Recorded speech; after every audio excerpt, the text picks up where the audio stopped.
Hey, Hi, buddy. what's up? Yeah, enjoying this wonderful Sunday. Yeah, dude. I saw your Abby's post. Dude, I've never eaten there before, and you couldn't pay me to eat there. Dude, it's just a sack of shit. Like, It's quite like honestly. it's right up there with like fucking Jimmy John's. Dude, I'm right there with you. I've never touched fucking Arby's in my entire life. There was I remember when I went down when I signed my contract with High Tech 10 years ago, they got Jimmy John's for everyone in the office for lunch, and I'm like, what the fuck's Jimmy John's? They're like, oh, it's a really good sub place. It's fucking trash. It was so bad. And like, I mean, I don't know if they've changed it all, but like, you can't even like modify the food in there. It's like if you get a club, it's like it comes with like mayonnaise, whatever. I'm like, I don't want fucking mayonnaise. I hate mayo. You know what I mean? See, I'm a fan of mayo, but it's like the food at some of those restaurants. Oh, fucking forget it, dude. You'd be on the shitter for days. When I lived in Lawrence, they actually put a Jimmy John's in like a minute walk down the street. Oh, and I was like this fucking place sucks. That place was out of business in 4 months. Really? Yeah. Not to mention there was 2 locally owned like sub shops like right across the street, and you'd go in there and you'd ask for like an Italian or like a turkey club, man, and they would like load it up with meat and stuff like that. Like Massachusetts is good with like the deli stuff. Like we got awesome sandwiches up here. Like who the fuck's gonna go to Arby's? I mean, honestly, like who's fucking eating that? What made you put that up? Something triggered it, obviously. So because there's one like right down the street from my house, and I drive by it frequently, and there's nobody there. How you stayed in fucking business? Yeah, that's what I'm saying. Like, who the fuck is eating there? That's why I was like, I want a list, especially the repeat offenders that are like, oh, it's Friday. What do you want? Arby's. Let's go. You know, it is. It's like you see like some of these major corporations, like especially like food restaurant, like fast food restaurants, like going to shit. You know what I mean? Like, I mean, how many Burger Kings have I seen like shut down? It's great. Like I've seen at least like 5 or 6 of them over the last like year or two around this area, completely gone. Do you think it might be because there's maybe, I don't know, maybe there's more healthier options now than there were before. You know what I mean? Like, or the fact it's like $20 for, 15 to $20 for, like a double Whopper meal or something like that. When it used to be like $5.99. Yeah. I mean, you could go to Chipotle and get a burrito bowl for the same price it costs for like a large value meal. Yeah, no joke. Burger King or McDonald's or Wendy's or whatever. And I mean, granted that everything's still processed, but your selections are a hell of a lot better there than they are at friggin' Arby's or fucking Burger King. Yeah, I mean, I'm just really picky with cold cut meats, and I just don't think that like none of that food looks appetizing. It doesn't. You don't even know how long it's been. Like, listen, when I was back when I was in that like restaurant industry, how we were talking about it 2 weeks ago on the podcast, like you see some fucking wild shit. Like they keep them like you'll cook the food and then you put them in like the slider heaters and like. They could fucking sit there for like 8 to 10 hours in those slider heaters, like, and they would still serve. It's like nasty, and then it gets like dried out, and who knows if there's any bacterial growth at that point. That was like back in the day. Remember that sub shop Quiznos? Dude, I was a big fan of that. They had like a chicken carbonara, and I was just like hooked on that shit. Yeah, so like I'd be on the toilet half the time. I ate there a couple of times, and it wasn't bad. I mean, I liked it better than Subway, but I started thinking like they always advertise like, oh, we toast our bread, and I'm like, I bet you these motherfuckers are just toasting the bread because it went stale, and once you toast it, you can't tell if it's stale or not. Like, and then they went out of business. They're cutting off the fucking mold. Oh, believe it. I don't even know if they're fully out of business because I was down in New York this weekend and I saw one. Oh, really? So I don't know if it's just like, I don't know if it's like in particular areas they're still open, but I know like in the north, like as far as like New England goes, I have not seen one around here. And there was probably about like 4 or 5 of them just in this area alone, let alone like probably down where you live in, that Worcester area. There was probably like at least 3 or 4 down there. Yeah, shit. Yeah, you can't. The food quality these days, you can't even forget it. Like, it's gone. It's gone downhill. You get these big, massive corporations and the shareholders and stuff like that. They're like, oh, well, we want our profit, so cut profit any way that you can. You know what I mean? I mean, cut costs any way that you can. So that they either increase the price, or they outsourcing to get cheaper ingredients. I mean, yeah. I mean, I'm not one to talk because like every once in a while I get a craving for Taco Bell, and guilty. Yeah. And I know it's probably the fucking worst thing that you should eat. You know what I mean? Because like the ground beef and that is like, I think because they had that lawsuit many years ago. Bad. It's like just I forget what the grading it was, but it was like E grade, which was like just or before the lawsuit. I think their meat grade was like worse than what would be allowed in like dog food, if I remember correctly. Don't quote me on this, but this was a while ago. There was a pretty big lawsuit. But when Taco Bell first opened, like, man, it was like I was a whore for that shit. 49 cents for like a soft taco. They loaded it up with meat. Like, I'd be like, Dad, we go to Taco Bell. I was like, 10 or 11 years old. Yeah, much different. Obviously, much different now. And I feel like this we can like veer right into like food because like I feel like. Do you feel like numbers? Do you feel like younger kids are starting to get on this like TRT now because of the way food is processed now? I mean, I don't know why. I feel like the quality is different than it was 20 years ago, even in like standard meat, steak. Chicken, I think food not quality, fast food. I'm like, just overall. I mean, I think I think food quality has definitely gone down. I mean. I can only imagine how good meat tasted in like the 1940s or 1950s or before that, It'd be like eating a tomahawk every freaking day of your life. I remember. So it's funny. Like I'm watching.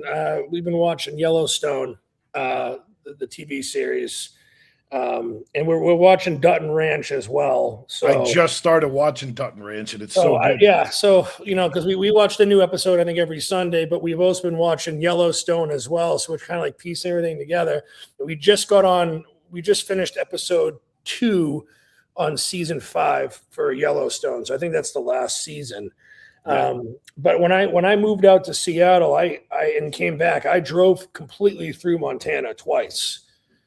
And I remember I stopped at this one area, and it was crazy. This gas station out there, it had like, I forget what the gas rating was. It was like 82.5 unleaded or something like that. And I'm guessing it was for like ATVs or snowmobiles. Like they actually had like a certain like grade of gas on the pump for like those things. And then you went into like this gas station, and there was like blackjack tables in there. Like this was in the gas station. Then they had in Montana. Yes. Then there was like a deli, Starbucks, a coffee shop. Like everyone hung out there. But I remember I went down the road to like this. It was this white building, and there was a steakhouse. And I asked them, like, I'm just curious, can I see what the meat looks like before you cook it? And they brought out the meat.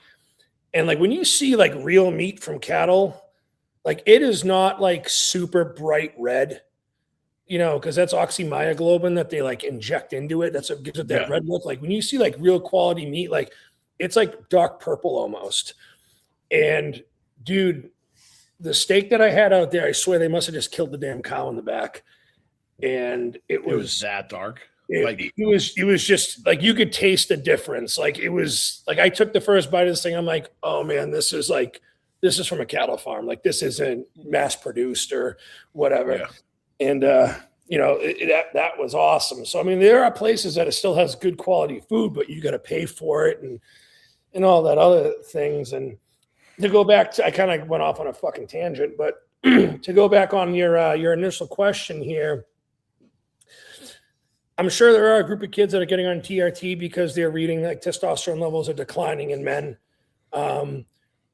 But more importantly, too, I mean, I think those kids that are on TRT, like even though a lot of them are all science-based and act like retards most of the time, we've talked about them quite a bit, lately. I will say something kind of positive here. A lot of them do really seem to care about what they are putting in their bodies. I know, like, we're talking about shooting gear and 14-year-olds taking trend, but like, I'm not talking about like that part, but they're a little more conscious of what food and what they're putting in their bodies.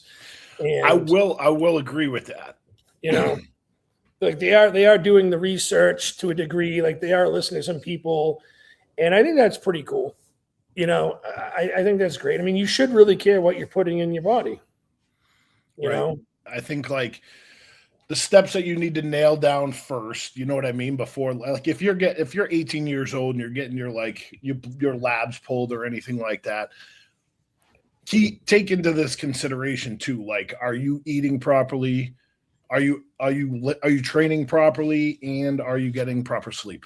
Like food, training, sleep. Are those three things in check before you start to evaluate your numbers? I have come across a few younger kids that I've seen at the various gyms, and they're under 18, but man, are they like thorough? Like they're saying like all the. I'd rather have them ask the questions. All the health subs they're taking, like they're getting their blood work done, which is crazy because I mean they're minors, so obviously the doctor must be disclosing the information to the parents. You know what I mean? Unless they're like using their own money and doing it through like some other lab corp or whatever, where they can just pay for it out of pocket, not going under the insurance. Yeah. But I mean, a lot of these younger kids, like they are eating pretty healthy. It's like they're getting into this thing. It's just sad that like they're not waiting to introduce the chemical side of things. Like they could still make plenty of results just doing what they're doing right now properly without introducing enhancements. You know what I mean? Because most of the time they are under eating or not just like hitting the proper nutrients in numbers that they should be hitting first. Mm-hmm. Like set that aside, like nail that first. And then I would say, it's going to change a lot. You know what I mean? Yeah. But I mean, like I said, I've met quite a few younger kids now that they're not drinking. They're not partying. They're just eating and sleeping and training. And they realize like, okay, cool. Like I'm still living at home with my parents. I'm going to take this time and invest it in myself, which, I don't think there's anything wrong with it. But at the same time too, it's like, enjoy being a kid. This world, you grow up really quick in this world, and it can be awesome, but it can also be very terrifying and unforgiving at the same time. And I've been in both spots multiple times in my life growing up. So I just wish kids would actually enjoy being a kid and try not to grow up so fast, I agree. I think that's a big problem right now. I mean, like you were saying earlier, like I feel it's good that they're educating themselves and they're coming to people that are more experienced and asking questions. Like I've gotten 3 new younger kids, like 20 to 22 years old, that still live with their parents that like want to pursue this, but need to do things the right way. You know what I mean? Like the food, like gear comes last, like make sure everything else is set up and you're doing everything properly. But like, that's the one thing I talk to them about too. It's like, gear's last thing. Let's focus on food, nutrition, sleep, and make sure that they're fucking training right too. You know what I mean? I actually had 2 consults for potential clients this past week. And they're both saying how they were enhanced and stuff. We were going through, and then finally I'm like, I forget what they said that made me ask the question, like, how old are you? And they were like, 16 and 17. I'm like, not working with you. Seriously? Not working with you. Like I am not going to work with minors. I don't work with minors in general because then I have to have like the parents be like, oh, what's creatine do? Or why are they taking fish oil? You know what I mean? But so I don't work with anyone under the age of 18 just because I just don't want to deal with all the extra liability crap that comes with it. But I was like, dude, I'm like, you guys look good. Like you guys are clearly eating really well and taking this seriously. I'm like, I'm just not working with you because I'm not going to be a person that designs protocols for someone that's a fucking minor, you know, and I'm not going to sit there and have to do it like, because on my form, it's like, you know, you would have to get a parental signature to sign off on it. Then they're gonna have to read the terms and conditions. I'm like, no, you know, like you guys are doing fine. When you turn 18, you want to work, that's fine. But you know, yeah, you got to be out of high school. Yeah. And like even hopping on before you're in college, like you're in the best natural muscle building period of your entire life. This is what we were just talking about. Don't waste that. That's what we were just talking about before you came on. The problem is, Mike, what I've been seeing a lot of lately is that a lot of these kids that are like 18, 19 years old, they're getting blood work and their test levels are coming back in like the 200s, the 300s. So, and that's what we were talking about. Is this food? Is this food related? We're talking about almost 100%. Yeah, that's what I said too. You're eating like shit. Yep. Numbers aren't in check. It's either that the foods they are eating is just not good. It's just not good. Like they think it's good quality, but it's not. You know what I mean? Eat steak, eat eggs, eat sourdough, eat Greek yogurt. Like eat the shit that we eat to bodybuild, man. Like you don't gotta make it be bodybuilding food, right? You can jazz it up a little bit, add some sauces, make it taste good, make it a normal meal. But like if your parents aren't doing this for you, like fuck, that's a whole different issue. Let's be real here. Most of these kids are not fucking sleeping either. Like they do. You know, all these kids are fucking on a screen for one all the time, like this. Times. The screen's here at all times, which is already going to fuck with your body anyway. And they're staying up on these things all night fucking long. The gaming, like, whether it's either gaming like on a game system or literally on their phone or whatever, it's nonstop. Do you know how many times I like talk to younger kids and like tell them how important sleep is? And like, you don't need a TV or anything in the room. And they're like, why? Like, I had to have my TV in my room. No, you do fucking not. No, you don't. Like, take the TV out. You should be doing like 30 minutes before bed. All that shit should be. Left off. The amount of people I hear say like, I have to have a TV on to fall asleep. Well, you're fucking yourself completely. Yeah, make that some noise in your phone. Yeah, Ashlyn and I, we try because we usually go to bed around like midnight. You know, usually around 11 o'clock, it's like we put our phones down. We don't want the blue light fucking with you because it does. If you read some of the stuff, the blue light it interferes with sleep. You know, it does. Keeps that mind racing and running, and you start looking at stuff, and then especially if you're in prep, you're looking at other people that are competing in a show, and then you fucking go off. You're right into a rabbit hole before you know it. So I just go on these like autistic side quests. I just start going. I just start looking up random shit. I went on before we were just we were just watching one of the episodes on Yellowstone. I just went down a rabbit hole for like 45 minutes on like cowboy hats. I wanted to learn about like quality cowboy hats, and then I just went looking through a bunch. I'm like, oh, I like this one. Have you seen the videos of the guys custom making them on Instagram? That's so cool. That's unbelievable. So cool. Yeah. Sitting there steaming them and shaping it. Yeah. The flame and everything. It's so I like anyone who's good at their craft. I don't care what it is, how obscure it is, how little I know about it. If you're a master at your craft, I'm with it. That's a pride thing. And, and this is something I've said before, at different times. When it comes to like the lack of accountability with society today and the laziness, it's you go back in the 1900s, 1910s, 1920s, or whatever it is. It's like, you didn't have all these big box stores mass producing shit. It's like, okay, you wanted a table, you went down to like Jimmy on the corner, who's a carpenter, who's going to make a table, and his work is his pride. Like that's what he puts it in. So he's going to make, if you went to like that's how they're still handling it out in Montana and Wyoming and all there. Like not here in like the Northeast or down south or anything like that. But like you were talking about, Chris, you go through you're gonna find the best food, the best like beef steak, anything, and those fucking steaks. Incredible out there. Yeah.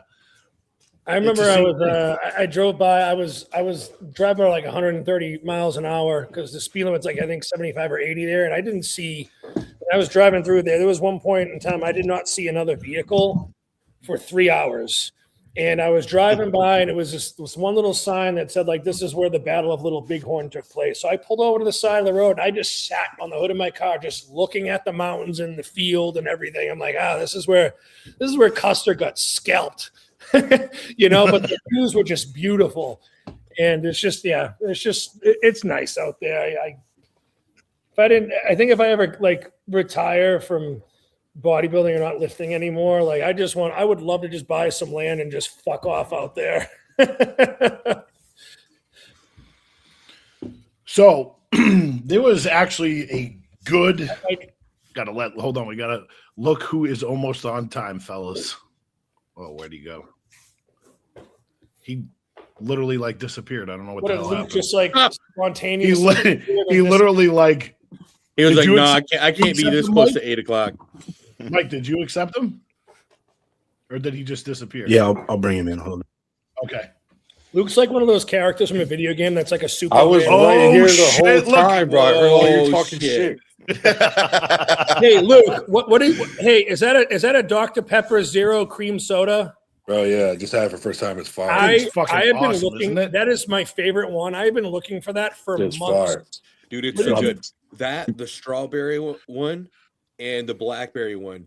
The coconut one, mad good too, but I don't think they make it anymore. No, the I never coconut got- one they I still never have was because able I to keep get it that stocked here.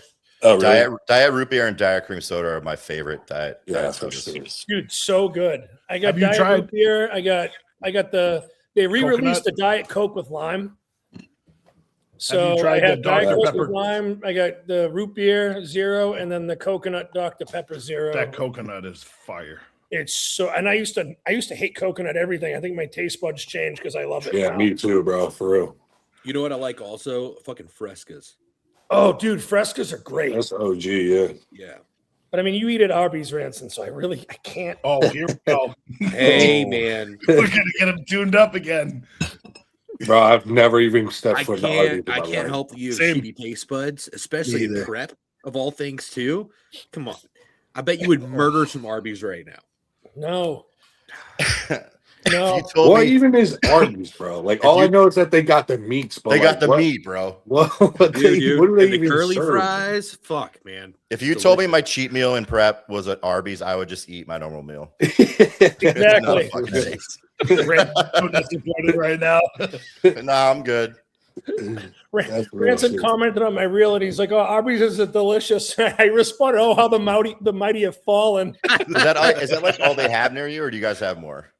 No, Dude. dude, they have a lot more. Honestly, Arby's, like, So it's just a like personal you bad said, like decision. no one is ever like people comment like no one's ever actually at Arby's, and I haven't had Arby's in I don't know how many years, quite honestly. But it is good. I do like it. I just never fucking eat. But I hardly ever eat fast food at all anyway. Yeah.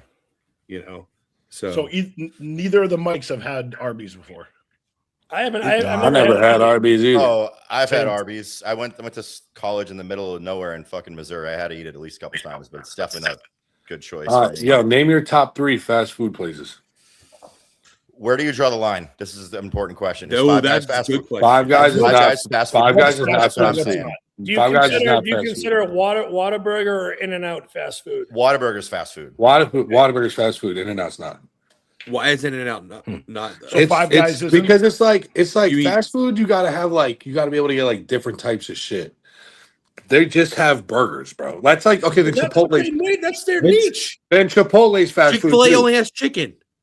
Nah, Yes, you can't just Chipotle is yeah, fast food. maybe. But like but like in Chipotle, it's just not the same, bro. It's too high class, bro. It's like the burgers are too nice. Nah, like I'm talking about like frozen patty, Wendy's, McDonald's. That's Okay. fast food.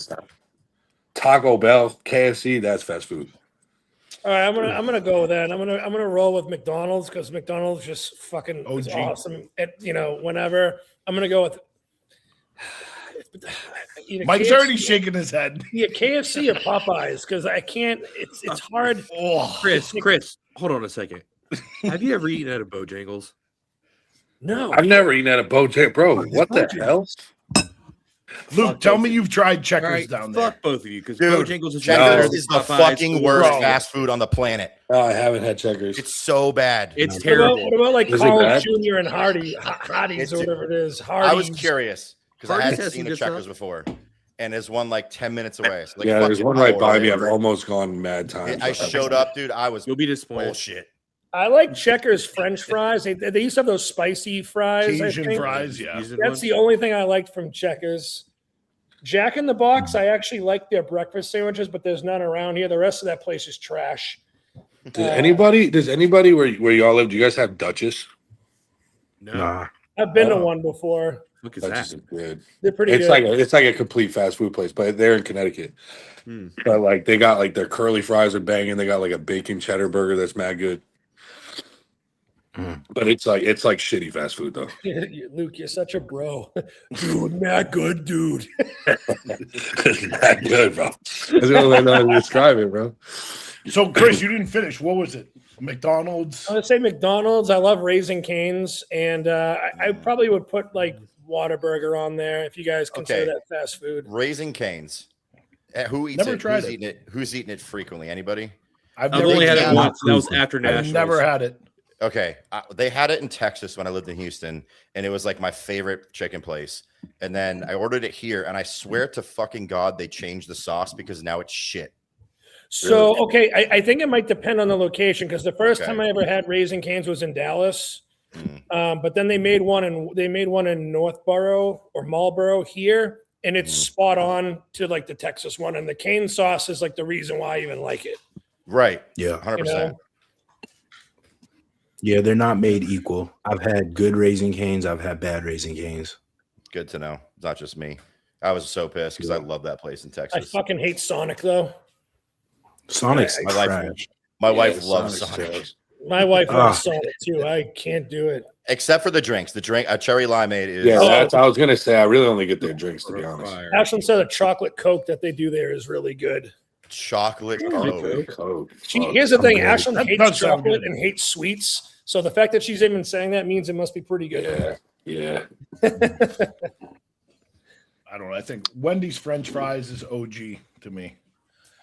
Wendy's is hit or The way miss they for are me, now, bro. because they changed them for a bit. And then like a year or two ago, they changed them back to how they were. Yeah, I think McDonald's still the king of French fries, bro. 100%. What is? McDonald's is the king of French Yeah, fries. for sure. For sure. At It's least the you only know thing that. they do good. It's the only thing they do good. No, Bro, they're the Roni. king It's of the griddle fast Here food. we food. That's go. the only thing. Bro, have you They're the had an king apple of pie fast and a food. chocolate chip cookie from there? Jesus Christ. I From know. where? Amazing. Apple pie and a apple- chocolate chip cookie from McDonald's. Bro, Oh, Mike, absolutely! This is so good. They're okay. They're good. I Black get them Mike. from time to time.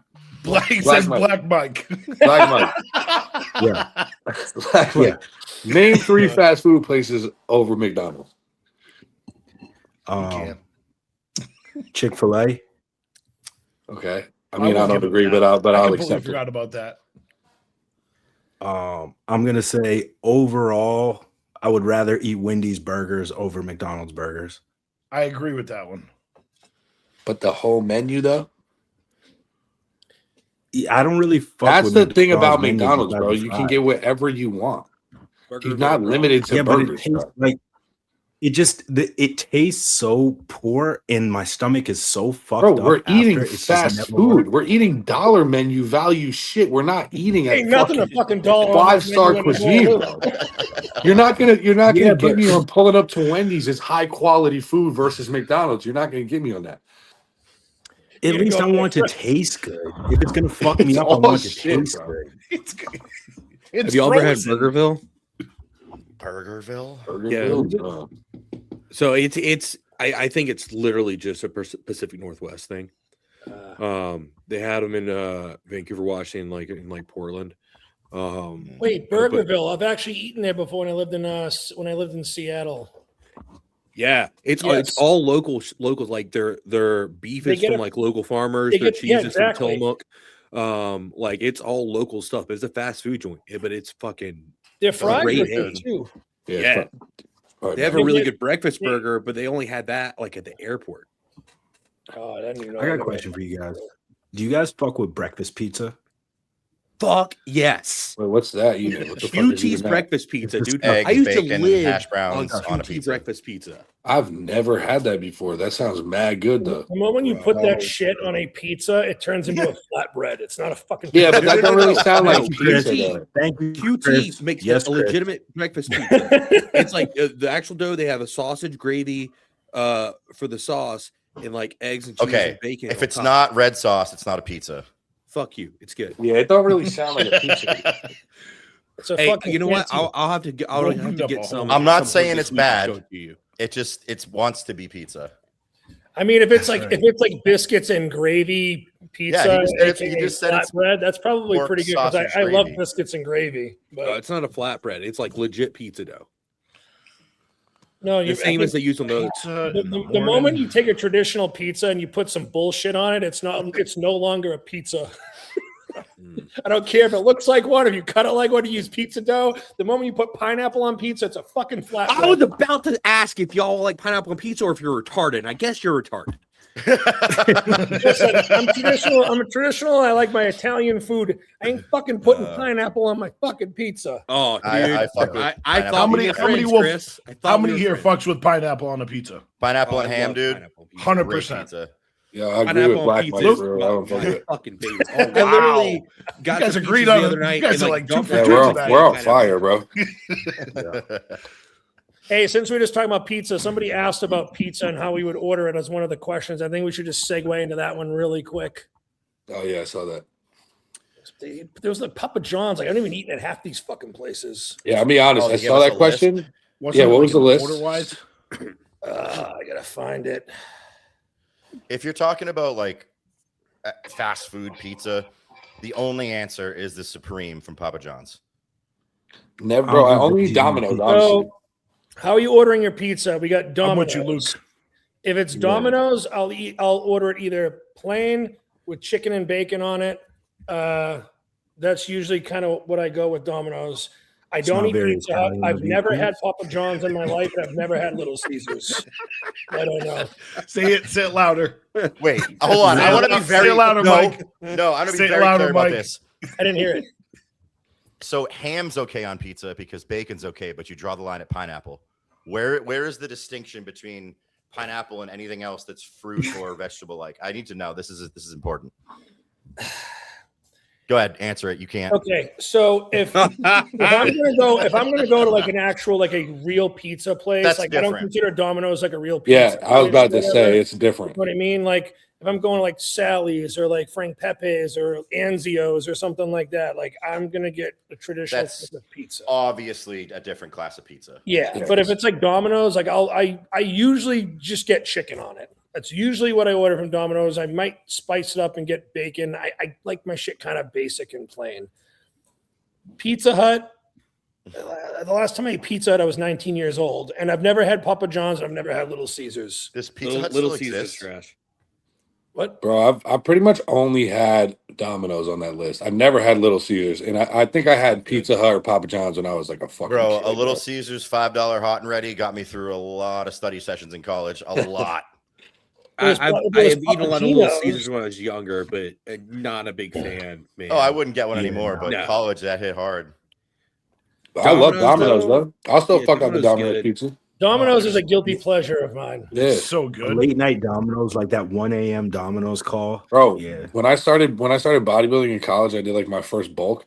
I would just get drunk, and then every night I would go get Domino's a medium. I get a medium cheese pizza and the Cinesticks with the frosting, bro. Mm. Yeah. I So can't even good. tell you how many of the like those like carbonara pasta bowls I would eat. Yeah, I thought I was getting huge on that, bro. Not even real They work. carbonara. It sucks, but it serves It's its fucking purpose. carb loading. Yeah, I thought I was getting massive. Well, I haven't had the rest of those. Pizza Hut, though. What was hold on, I'm gonna go to it.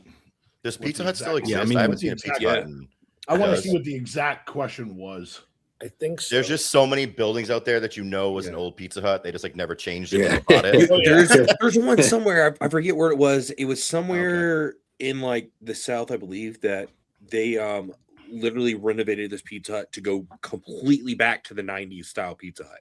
like everything inside with the red glass chandeliers and shit. Yeah, the stained glass, the red cups, the fucking red plaid like table covers, like everything, even Yeah, like the pizza buffet. You know what still exists that I thought was cooked is fucking Chuck E. Cheese. Yeah, you know what? Luke still got Chuck E. Cheese, bro. Here's the thing: we took the I've seen kids a to a fucking Chuck E. Cheese, like 3 months ago or so. The littles had never been to one, and like I haven't been to one since I was a fucking little kid. They suck now because there's no tickets at all. Everything's used with this little fucking card that doesn't work half the time. They're like the gratification of like earning all these tickets from playing games just fucking gone.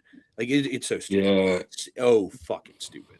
And like the games are like they don't last. I went to a Chuck E. Cheese once when I was a kid, and I remember seeing all the commercials, and it looked so cool. We went to this one; it was like ghetto as fuck. Yeah, they're all ghetto. I was in there, dude. I was in there for 5 minutes. And I remember I looked at my dad and I go, "This place sucks. Let's just leave." And my dad's like, "Okay." They're all dimly lit, like your shoes stick to the carpet, like. Somebody threw up in the fucking one of the little plastic pipes going down to the ball pit. Like, it's good times though, bro. It's good times. Better times for sure. They used to even have like an animatronic Chuck E. Cheese and stuff. They don't do that shit anymore. No, oh, really? That shit creeps me the fuck out. Though, I ain't gonna lie. It's like that movie with the animatronic people that are that's Friday Night Freddy's or whatever. Yeah, there's that Mike, one. you've never been to a with Chuck E. Nicolas Cheese? Cage, where Nicolas Cage is like cleaning up this restaurant. He just fights animatronic possessed things all night. Wait, who's never been? Mike has never been to a Chuck E. Cheese. Never been to a Chuck E. Cheese. Dude, you're not missing shit. Yeah, I mean, don't go, but like, I mean, like that sucks at the same time. But go to Dave and Buster's though. I fuck with Dave and Buster's. Yeah, I love that place is fire. Okay, so I was going to ask, do you guys go to Dave and Buster's? I've never been to one. My son loves it. Dude, you never been to Dave and Buster's either? Mike, next time if you and Shay ever come down, whatever, we'll go to one because there's one like 30 minutes from here. It's fun. The food's not that bad. There's also some healthy shit on there. The drinks are pretty cheap, and the games are a little bit more adult oriented than like a typical arcade. It's a good time. It's a good way to waste $100 in 2 or 3 hours. Yeah. Yeah, but those giant claw games, like the claw's like huge. Like it could pick up a child. Like that's how big the claw is. I always rip Guitar Hero when I go there, bro. I used to love that game. I used to love that game. Yeah. All right, one of the other. I gotta say that's one of my least favorite games of all time. Guitar You're Hero. probably trash. I hate it. I like watching people play Guitar Hero. I don't like playing it because I suck at it. I want to see Mike High playing. If you suck, it's probably so annoying. I got Guitar Hero 3. I was probably like 8th grade. I forget what year it came out. It's about then though. I played till like 3 a.m. for like a week straight. I was glued to that fucking game. Yeah. Bro, because like I was like okay, but like whenever I would try to play like the higher levels, when you like miss a note and it goes like dang, you get so pissed. I want to smash that fucking guitar. You're like restart, start over. All I wanted to do, like my boys that played basketball for like 3 months, all they wanted to do was fucking play Guitar Hero after school. And I was like, guys, this is gay as fuck. Can we please go play basketball? And they just wanted to play Guitar Hero. I hate that shit. My friends had like the band hero thing where like they had the I had that, bro. Set, and like my friends are just over there like having fucking like concerts. I'm like, why don't you guys just play like real musical instruments? Yeah. I tried that. Because I can't. Okay, Chris, I fucking can't. I can't either. Anything music related, I am horrible at. It's like the one thing I absolutely trash at. I play guitar and I used to play the drums too. So I was like decent at it, but like I had the whole set thing too, but it didn't hit the same as a regular guitar, just the guitar. How were you with the skin flute? That's crazy. That is crazy. That is great. I'm sorry. I'm on a high day today. I have a little bit of Cody must have just copy pasted into everybody's plan today, high day, because everybody I know that's coached by him is eating. Great. I had a high day yesterday, high day today. Oh, that's right. You get several in a row. I think. Yo, Well, Chris. I think this Yeah, is gonna be my we'll do last two for the next few weeks because I got the Connecticut show coming up. So, What's your weight at? before my high day, I was 209.8. You're like face and shit got lean quick. Yeah, You're a light heavyweight just at waiting nationals, for bro. my fucking glutes to come in. That's like the one thing I Say it need. again, Mike. Say it again. Right, heavy. Light heavy. Or whatever. He's accepting it now. No, because Justin was just like, "Hey, man," he's like, "I'm not going to shoot for a weight class. Whatever you end up is where you fucking end up. It doesn't matter." It doesn't matter at all, bro. No, don't. Yeah, I but had realistically, if you're like Wherever you- 202, 203, you're like, you should probably just do that, right? Like, yeah. Like, dude, you guys know Zayd Roslan, if that's how you say the last name? When he turned pro, he was a light heavy, but he was on stage at like 220 for finals. that's crazy. Yeah. I've never gained weight like that in a peak ever. Neither. That's I've wild. never really seen it done well. Like he Yeah. looked good, but if I see that happen, they usually look like dog shit. Mhm. But he like sucked down hard and then just ate up. And by finals, he was because I think that year USA's was a 2-day show, so he had the second day Oh, too. okay. Yeah. But he was still big. He was big as a light heavy, bro. That's fucking nuts. Like 3 to 5 pounds, you see it, but like, fuck Yeah. it. I think 22 prejudging he pounds was is like crazy. I think prejudging he was like 210, 215, and then by finals he was like 220. Good God God. damn. I mean, was my peeled. weight, He was my peeled. weight usually shoots up quite a bit after the 2 high days. Yeah. But then like That's the goal. yeah, like I think like I had a high day. I had high days last Saturday and Sunday. Monday, I think I was like 219 and change, and then by Saturday, I was 209.8. So and that was like a new low. Before that, I was like I think 210 and a half or 211. So How many weeks out currently, Chris? Is it? for my first show, 3. Yeah. My first 3? show's 3. Okay. Yeah. So I think this will be like my last hurrah, and we deplete and so get You're these. doing the Patriot Cup, right? Yeah. Oh yeah. And how many weeks to That's what North 7. Americans. you got another 7? Wow. No. I think it's like 4 or 5 Oh, after 4, okay. Connecticut. Yeah. Yeah. That's not bad. No, that's doable. That's perfect. I think 1 week is too short. 2 to 4 is good. After 4, that's a tough stretch. Yeah, I did Yeah, you 6 in 2024. It sucked. Yeah, I do a little bit last better, year I was think, with 8 the for me. spacing in between 8. because like the last year or last time I did prep, I think it was 3 weeks after is when nationals was from my first show. Yeah. And I was pretty white for like that first week after. So I think having like that 4 or 5 weeks is just a little bit better for me. Well, yeah, and assuming you're in shape too, right? Because there's plenty of guys that like call it a warm-up show and they're not ready, and then they go in and don't win. Like if you're ready for your first show, that extra stretch could be a bitch. Well, yeah. I mean, I know Justin was saying he doesn't want to have me like 100% for the first Right. show. Because it gets really hard. Being lean that long is difficult, and it's not it's not the best choice for the final look either. Yeah. Like my glutes are pretty I boxed seen in. I Luke just win a need show some without a lines. goddamn line in his hamstrings. Yeah. We've all No, done that's it. Go facts. No, that's huge. That's huge facts. I was 6 weeks out. shots I didn't fired. peak for that at all. I didn't peak for that. That was the Go look at- Connecticut yeah. show, though, Luke, right? Go look Yeah. at my pictures from Yeah. Long Island. That was a terrible peak. Still won the Yeah, overall. I didn't even peak. I was doing cardio the night before. I didn't even carb up. I just walked on stage. But that was kind of the plan. Like that was kind of the plan. I knew I wasn't going to be ready. Yeah, you want to keep it within 4 to 6 Yeah. weeks, right? Yeah. I mean, Yeah. I think anything I mean, it over was that, just you're a fucking, just a you're treading qualification water, show, right? Yeah, I was just getting a qualification. So Yeah. Oh, yeah. Yeah. I was gonna go into. Okay, we'll finish out the questions first. Yeah, I want to do that one that had me kind of like scratching my head, and Condell was like, "What?" It was From Justin. your hand is stuck in one configuration for the rest of your life. What is it and why? Wow. Pause.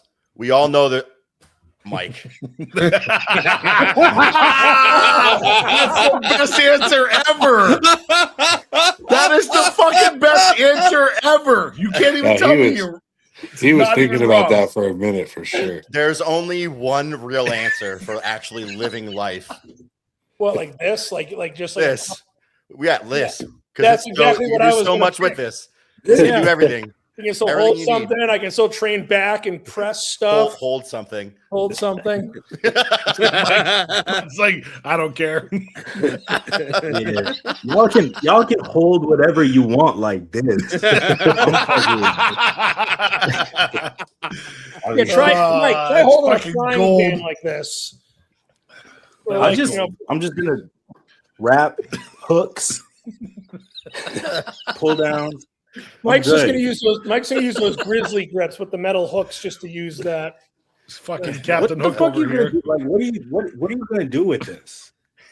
Literally What can't you do everything. with it? You can hook a lat pull down bar. You can hold something. Like you're not gonna really play video games with this, but I mean, But you can only Yeah. like hold what you can like Ransom, fit that's a good between your idea. fingers and thumb. No, you can't. You can't grab this bottle because your hand's stuck that's like what you're this. saying. Yeah. All right, so I drink skinny drinks. Like, what are you talking about? The other thing I'm holding ain't that big either, so it's fine. You drinking the Red Bull cans or something.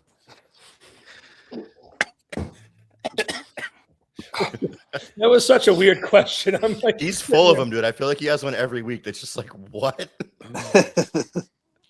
Some people's minds just, bro, think about the craziest shit like that. oh Yeah. my god. You're looking at it and I'm looking at the question and I'm like shaking my head. I'm like, this looks fucking pretty good. Yo, down in the this one's- comments, people tell us what you would keep your hand as. What position would you keep your hand What as? shape is your Yeah, hand? someone describe it. I have to know. This one's good. Best superhero and villain from a TV show or movie. Best villain has to be the Joker from Heath Ledger, right? Yeah, That's what I was thinking too. Yeah. It has to be. Just happened. Going for your Oh shit. solo there, Chris? I can see all of you guys. Yeah, you're good. Yeah, you're good now. It's not back. Oh, all right. Best superhero, and I'm gonna go with Wolverine. Hugh Jackman's Wolverine is my favorite superhero from a movie. Ooh, I like that. Deadpool's probably mine. Deadpool's another good one. Deadpool's good.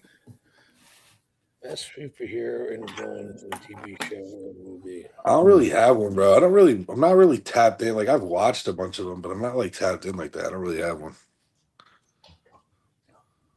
So Yeah. villain and superhero. I like Blade a lot. Blade is awesome. Dude, I wish they would stop fucking that up and just give us a new one. That IP is so good, and I think Mahershala Ali would do a great job with it. They just won't follow. Do you through. feel like Spider-Man's been done too many times too? Yes. Yeah. I think it has. I think we got a great Spider-Man with Tobey Maguire. I thought we did too. And then this new one, I'm like, what the fuck is this? Like, Well, now they're sounds just like this kid hasn't even gone through puberty yet. they know every time they make a movie, Marvel makes a movie, they're going to make $1 billion. So they just keep, they just keep I'm making it. gonna pick Spawn as the superhero for me. I'm a big Spawn fan. He's pretty badass. Yeah, I don't even know what that is. Yeah, don't worry about it. When did that movie? Don't worry about it. I won't. When did that This come question's out? fucking hysterical. I just open up the answer and look. What happens first? Patrick Moore winning Tampa or Luke being on time for a podcast? Oh god, Oh, sorry, guys, we don't do shit like that here. that was a great question. That Oh was a man, great question. Probably Patrick Moore winning Tampa, if I'm being honest. Oh shit, that's fire. That's fucking. Yeah, That Luke, kid's you're never funny, on bro. time. For nothing in my life. Yeah. Except when you go on stage, you're on time. Yeah, somehow. I have nightmares about that leading up to shows all the time. Yes. Like, I'm late and I miss it all the time. dude, it's so much simpler at a pro show. Yo. Yeah, It's so much better. That's what I've heard. yeah. It was funny when I did like the Tampa Pro-Am show back in 22, like the pros were on and everything was moving super fine. The moment the pro show was done and like we were back, it just went to shit again. Like, They all these fucking guys. They're like, oh no, we got the JV squad up. Like, whatever. Also, just to add some data to that question, Patrick has made 2 Olympias, so statistically, Yeah. Patrick is more likely to win Tampa than Luke is to show up on time. Yeah, that's why I said it, bro. I'm an honest man. This one's pretty good. How would these guys place at the best against each other? Justin Compton, Luke Sandow, Dallas McCarver, Branch Warren, Nick Walker, and Kai Green. Ooh, I mean, if you look at that gotta list, there's Kai. Kai beat all of those I guys. was gonna say I Dominated. want to say Compton, but the reality is probably Kai. I'd agree with that. all those guys. I like Compton's physique a lot, but Kai murdered everybody. It sucks that we Man. never got to see what Dallas and Luke would have been. Yeah. Did Luke take second at the Arnold one year, or was he third? Third. I remember I was at that show. He looked phenomenal, and I think like if he actually hit his prime, I think he'd be someone that probably be pretty close at winning the. He went on to take second at Tampa to Dexter that year, and then he kind of bombed it at the Olympia, and then that was the last. Yeah, that was his last show. But he was like my favorite bodybuilder. He looks so And good. yeah, he could have been really good. Dallas was just still so young, which is crazy. Yeah. How freaky he was at such a young age. Already But Kai 330 is at 28 or whatever. yeah. Kai's Kai. But Kai is Kai, bro. If it wasn't for Phil Heath, I mean that's multiple time Mr. Olympia. So Yeah. I've never seen anything crazier than Kai in person. Kai in person is just I've only met him like retired. What? So I don't His know. his legs wearing fucking sweatpants. Yeah. And they look like fucking leggings, dude. Yeah. It was Like- different. I Some remember guys when I was before- That's before they had joggers out or like they were tapered. No, they were like actual full leg sweatpants that looked like fucking leggings. yeah. He would remember wear when like the open bottom sweatpants, and them shits would be like From Muscle skin Man, tight. yeah. Tugging his shit. Yeah. Yeah. I remember when I was working the Olympia in 2015, and Ian Valle and I were working the iForce booth, and Compton walked by, and me and Ian looked at each other and looked at Compton. We were just like, "What the fuck is that?" Because like that was probably the third freakiest bodybuilder I had ever seen in person, and that was behind Ronnie Coleman. You number saw one, Ronnie Coleman, yeah. and Marcus Rule. Yeah. So Yeah. all And right, Kai, so I met Kai too, and Kai was just because he's not like super tall either. Kai's super short. Yeah, he's a little bit taller than me, but god damn, was he just those guys? All those guys are just so impressive. They really are. So Kai's one, who's two? Fuck, now it gets hard because I think you got Compton, Sandow, and Dallas. What about you're not going to throw? What about like Branch Warren? He took second at the Olympia, won a bunch of Arnold Classics. Yeah, I think you got to go. At Realistically, their, as much at their as best, though. I like Luke and Dallas, I think just because of the fact that they never saw their potential, they're probably the bottom two. Because even Nick Walker, he's an Arnold Classic champion. He's taken third at the Olympia, and neither of them did that. You take True. 2009 Branch Warren when he got second at the Olympia, and that was a damn good physique too. Yeah, and it's either probably him or Compton in the second. Yeah, I'm biased towards I just love Compton's physique. Yeah. And I wasn't a huge fan of Branch's physique, but It's crazy because early Branch was like crazy aesthetic. yeah, Dude, when he no. won Very nationals, pretty. like, Yeah. fuck. Yeah.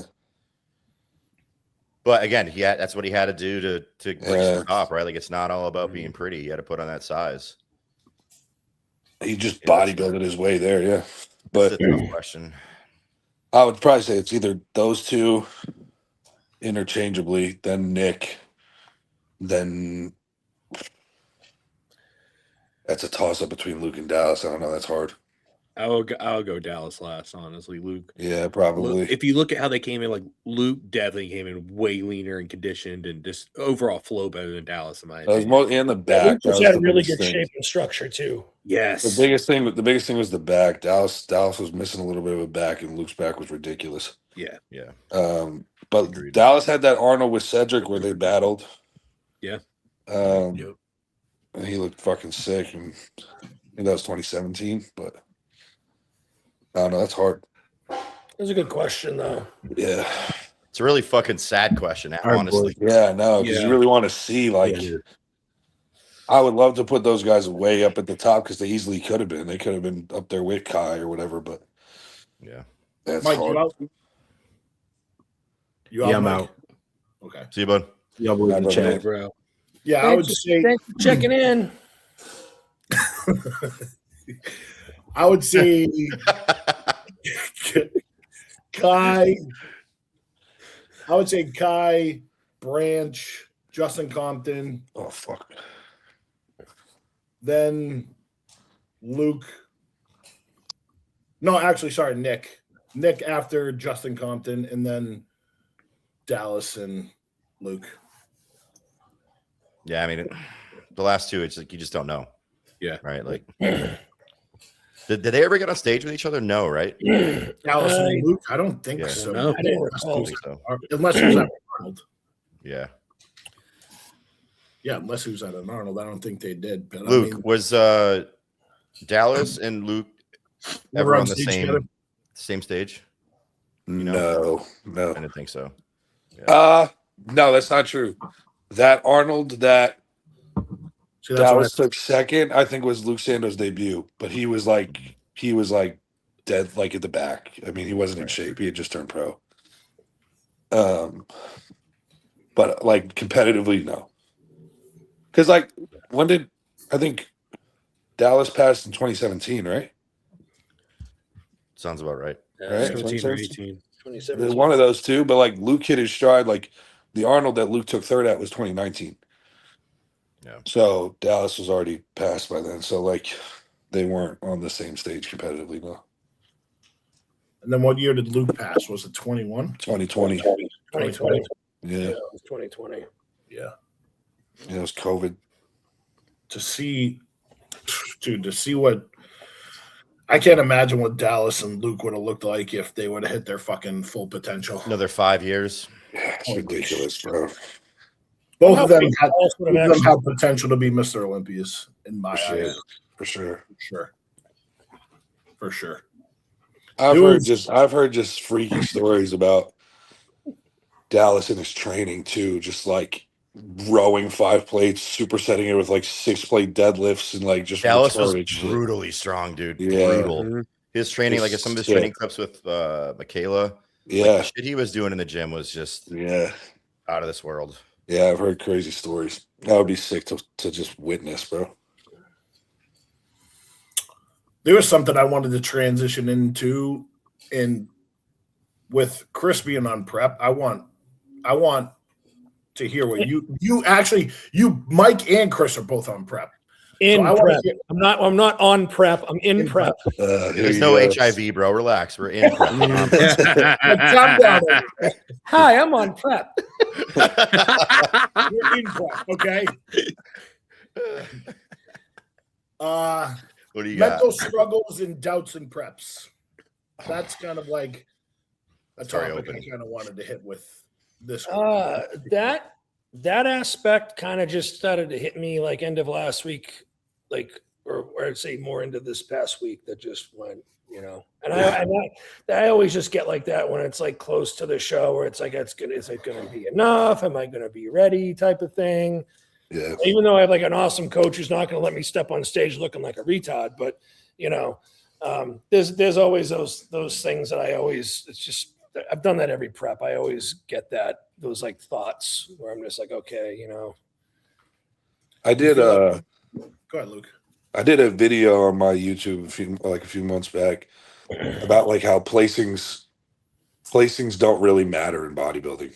And that was a good video, Luke.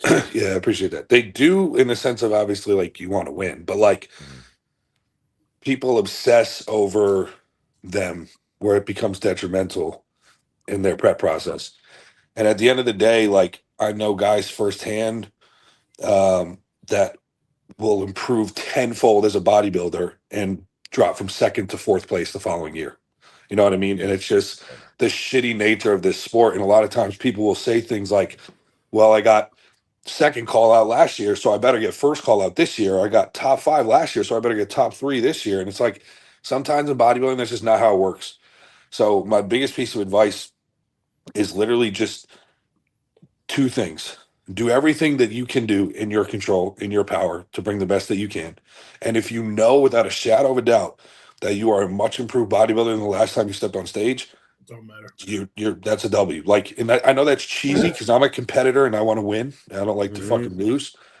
But that's where I've seen so many bodybuilders like prematurely end careers because of this shit. Where like they'll get a bad placing where they thought they were going to win a show and it didn't go their way, and they just fuck this, right? And they want to throw the towel in, and it's a really fucked up concept because a lot of us are ex-athletes or whatever. We're competitive in some nature, and like you want W's, but bodybuilding is a hard sport to get wins in, bro. It's not easy. It is. I mean, that's one of the things that I've been telling myself this whole prep is the fact that I'm like leaps and bounds better than I was the last time. Yeah, so you can't even be Like, mad at yourself. I know I'm going to be at my all-time best, even at my age, still improving this much. So Yeah. I already know that's a win, and that's great. You know, and then we're in the past, I've been kind of like a head case.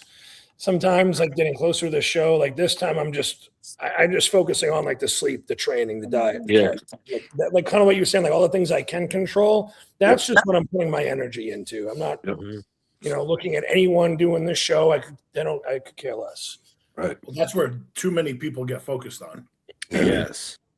I think especially nowadays with the way social media is, like the biggest thing you can do, especially like if you're someone who's going for their pro card or something, try and stay off of social media of seeing who you're competing with, and like don't look at it, and like because it will fuck with your brain if you do, and you're looking at who could you be competing. Like honestly, for nationals last year, I only knew like 2 guys that were actually competing that I knew ahead of time. We're doing it.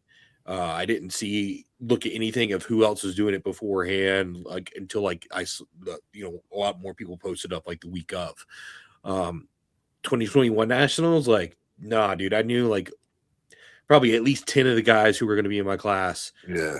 Like 12 weeks out, and was like following them the whole way. I was like, it doesn't help you. Doesn't help. It doesn't help you in any way, like at all. Because here's the thing: there's some guys who look absolutely Great fantastic on Instagram, or they have like they only post their good shots, right? Yeah, right. You know, the guy that I sent in our group chat today, like from the front, lights out.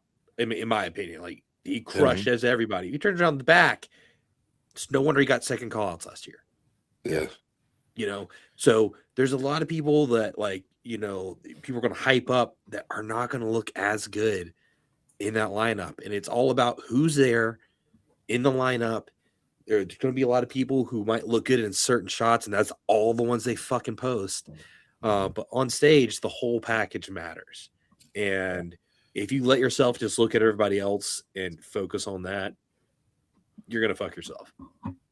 So this for me is kind of, there's 2 sides to this. Like one, the external factors that are driving you to doubt yourself. Like, yes, you need to do your best to get rid of that shit. The who's on social media, who's getting reposted by like Bodybuilders Without Borders or whoever. That stuff does not help you. And on the reposting and who gets the media attention, like I know when I went pro, the guys who won those shows like weren't even in the collages that were on social media about the guys that were going to take the show. They weren't even fucking there. I wasn't there. Chauncey, who took second to me, wasn't there. It was almost that way across the entire all the classes except for like Carlos. So that shit doesn't mean a goddamn thing, and it is not helping you when you use that as an external factor to, even if you think it's motivation. I don't think it is. But on the internal side of things, I would much rather be working with somebody as a coach or be a competitor myself that has doubts from intrinsic doubts than be the guy or work with a guy that's overly confident, or work with a coach that says you're going to win. Like, there has to be some healthy level of, like Luke said, am I doing all I can do? And that has to come from a place of doubt. It can't come from a place of confidence, right? Yeah. So you gotta get rid of the noise and focus on just what you're doing. Yeah, and the thing for me too that gives me a level of confidence is just the work that you do put into your own shit. Yep. The intent, the effort. Like when I remember just going through my last prep, like when I'm doing double cardio sessions, an hour and a half plus cardio a day, low carbs, and like I can barely walk to the stairs or walk to the elliptical. I'll like flip this switch mentally to like thinking just about the guy next to me, just like, and I know it's kind of cheesy and corny, but like I'm not gonna let that guy outwork me. And like that's the thought process that I have is like that's where the competitive nature comes in that you can control, right? Is like I can't control what the judges think, but I can control that motherfucker will not do more than me. That motherfucker will not. I'm not gonna sandbag this cardio because I'm tired because I'm not leaving that up to chance. And then when I get on stage, even if I don't win, even if I get my teeth kicked in, yeah, it's gonna sting for a second, but then I can look in the mirror and say, okay, it just wasn't my time, it wasn't God's plan yet, whatever. Like I did everything I could. And my time will come when it's supposed to. You know what I mean? And like you when guys, I did if you're listening, USA's, go ahead, Mike. That mindset, most of you need that because I guarantee 99.999% of you are not the 21-year-olds going pro and getting a pro card. You're not the people winning overalls the first show you do. You need that mindset of, if nothing else, if I am not better genetically, if I don't have better shape, if I don't have better muscle bellies, if I don't have a better structure, they're not going to fucking outwork me. Hang your hat on that. And I promise you, the rest of what's capable, like you're capable of on a bodybuilding sense, will take care of itself. Yeah. Period. For sure. And like in 2024, when I did USA's, it was my first national show.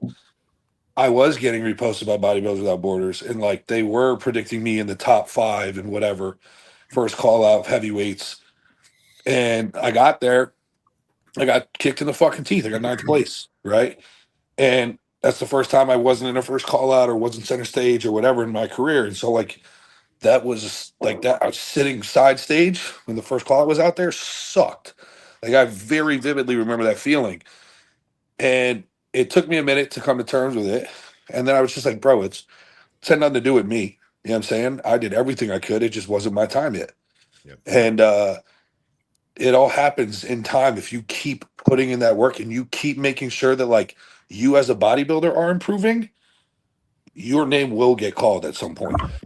You know what I mean? I kept a screenshot of the result from 2019 USA's where I took, I think it was 13th or 14th. I kept it on as my phone background for 2 years between 2019 and going pro in 2021. Right? Like you guys need to. No, that fucking sucks, dude. Standing on the diagonal fucking blows. Yep. But you're not going to get there by constantly obsessing over who's getting more attention on Instagram, right? It's not going to get you there. So focus on the things you can control. Again, cheesy. Focus on the shit you can control. The rest is going to pan out the way it pans out. There's not shit to do about it. But everyone that's sitting here right now can relate to standing on that diagonal line while the first call out was there at a national show. All 5 of us have. Yeah. And it ain't fucking anything that you want to feel. I'll tell you what, though, man. I'll tell you what. I say this all the time. I think losses are some of the most important. I think losses make great bodybuilders.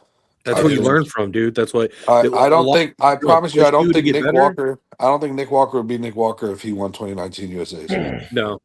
Maybe he would, maybe he wouldn't. But that loss to Zach Merkel that year, that lit a fire under his ass. Same thing with me when I lost. I mean, my rebound was the whole reason I put on 25 pounds of stage weight the following year. Was I went from 225 to 275 with glute lines in 8 weeks right after that show. So like, I was like, fuck this. And it's some people when they lose, they feel bad for themselves and they cry and they bitch and they quit. And then some people say, all right, that's never happening to me again. And they do everything they can to avoid that feeling. And that's what separates people that are going to be successful and people that are fucking pussies, really. But that comes from doubt, right? Yeah. That feeling is driven by doubt because you're like, I'm never going to be there again. If you have Yeah. delusion, and you're just like, oh, I'm gonna win everything, like you will sandbag your cardio, you will cut corners, and then you will lose. Yeah. That doubt and that fear of not being good enough and that fear of letting people down and that fear of letting yourself down, that's what drives you, bro. You're getting on a stage butt ass naked in front of 1,000 people. Everyone who has a pro card has beaten people that are genetically superior to them, right? Yeah. Yes. Period. Yeah. It happens every single show. And in rare cases, you get somebody who's genetically elite and also works harder than you. But if you can do your best, just guarantee that they're going to bleed to do that. Yeah. What the fuck else do you want out of a prep, right? Yeah. You always have to have the mindset of somebody else is out there that's better than you. Yeah. Yeah. I mean, that's just the truth. Because there is Yeah. bodybuilding in Facts. no other place is it as concrete in bodybuilding as there is always someone out there better than you. That doesn't apply to like what 8 people, 9 people a year, right? So That's a cold hard fact. Very, very much so. Another one I wanted to dip into was the difference between conditioning on a national level versus a pro level. Mike's gonna be able to talk the most about this, Yeah. obviously. Yeah. man, I'll tell you, I've seen crazy conditioning at all levels because it's really not about how advanced you are, right? Like Yeah. conditioning, like, yeah, you need a good plane, you need a good coach. At some point, it's about how hard you're going to fucking work. And the reality of this sport is there are guys that are just so genetically good that they haven't had to work that hard. And we see it every year. We get pros on stage. You're like, bro, you look at 6 weeks out. What the fuck are you doing? Right. I would say on average, I would bet the conditioning at nationals in the top call out is better than at a pro show. I would agree with that. Right. And that's got nothing to do with the pro cards don't mean a goddamn thing when it comes to conditioning. Yeah. I've seen guys that are peeled to the bone at local and regional shows. Yeah. They just don't have the size yet, Yeah. to be competitive at a national level, but like they're like skinless.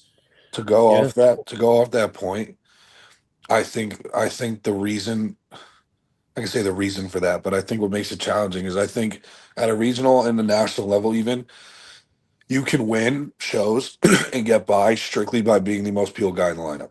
100%. At the pro level, you can't. No. So at the pro level, you need to be in shape, but you need to be full and round and big and all of these things too. And managing that and trying to nail all these variables perfectly or as close to as possible creates more issues or more variables to manage. It's just more difficulty, right? 100%. So like you look at like the Jordan situation the past couple of weeks. Like they said coming out of Italy, he was flat, but his stomach was blown out. But they said he was flat. Yeah. So they had to feed him more. You know what I mean? And like, even if they're sacrificing some detail in his glutes or his hamstrings or whatever, like that's the difference at the pro levels. You have to have this like fine balance of everything. Whereas the amateur level, even at the national level, if you just fucking get nasty fucking peeled, you can win any show because you are going to stand out by being that lean. And eyes are going to get drawn to you and they're going to put you in the fucking middle. Well, plus too, the pros have also been doing this for a while. They have the crazy muscle maturity. It's like they have the muscle to look like that, 100%. whereas someone who's inside out peeled, it's like a middleweight or something like that. Like they're going to be absolutely just diced, but they're not going to have all of that muscle to where they look the full and round and whatnot. Yeah. And there's also something to be said too about like, I feel like a lot of guys, when they think about their most peeled look ever, they probably weren't their biggest ever, because there's something about like when you're kind of smaller, just like tissue wise, that kind of see-through skin you're able to get. And like I said, I think it probably comes from when you're bigger, just managing fullness and things like that as well. But also like these guys at the pro level, Chris, like you said, that have been holding this tissue for a decade and have been doing shows after shows after shows. They like can get like their glutes are coming in a lot easier than guys at the national level. Their hamstrings are coming in a lot easier. Like they basically can maintain that. You got guys with striated glutes in their off season at the pro level.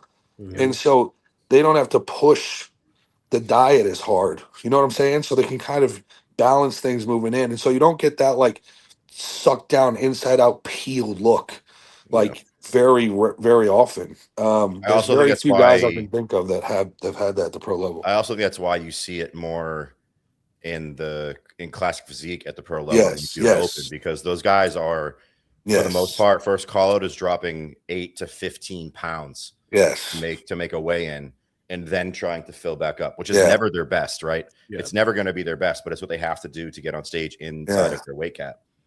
Like, look at Urs, like last year, even like he was stripped as a classic guy, and he was still in shape as an open guy, but like you could just see there was a little film. It wasn't the same kind of inside out. You know what I mean? I guarantee you're going to see the same thing with like Josema, who like was the most peeled guy in the IFBB as a classic physique competitor. He goes open. He's not. You're not going to see that same level of conditioning. No. So, yeah, it's 100% true. Yeah. Then, all right, rebounds.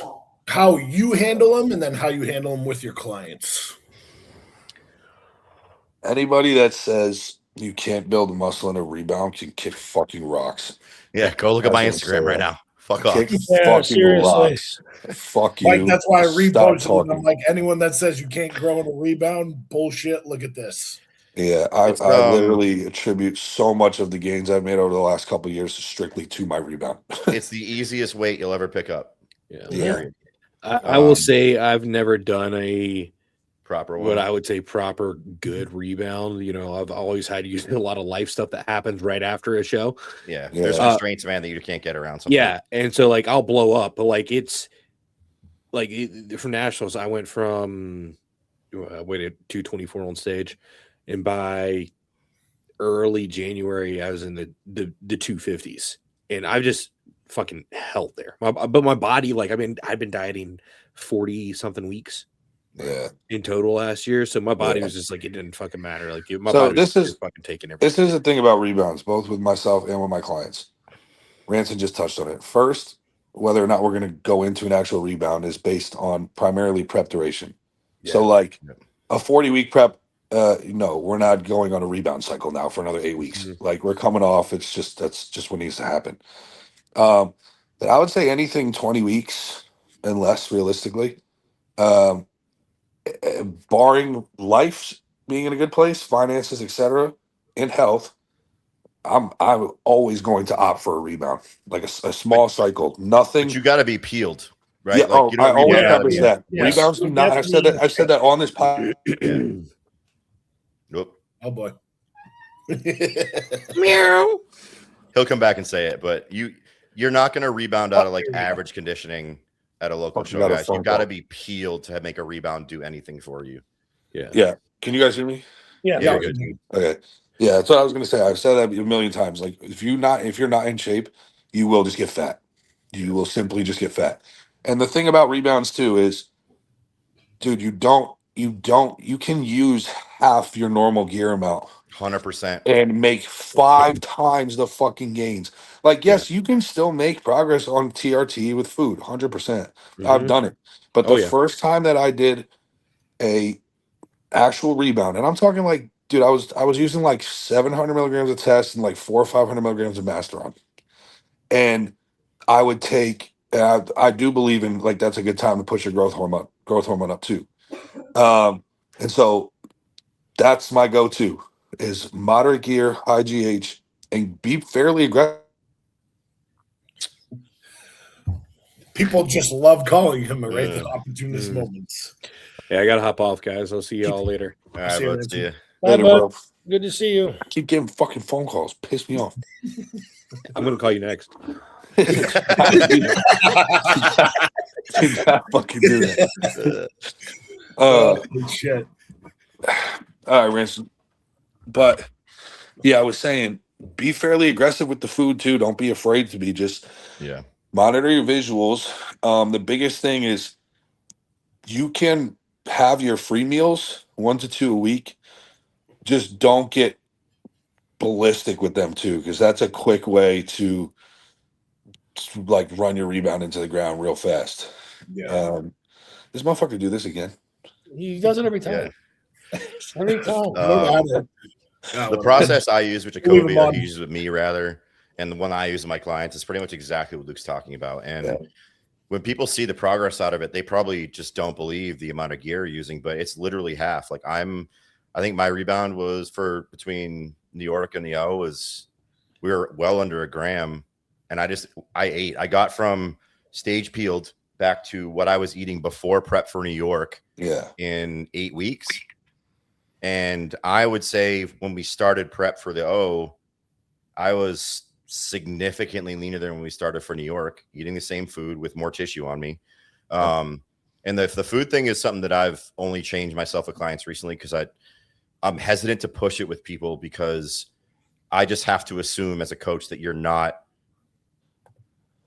as gifted and not as hardworking as me. Because if I make that assumption, I'm going to fuck you up. Yeah. You kind of have to like earn that with me. Like I'll see it and I'll give it to you. But yeah, man, you can go a lot harder with food than most people appreciate. And it can get uncomfortable pretty quick when your stomach's shrunk from 20 weeks of dieting.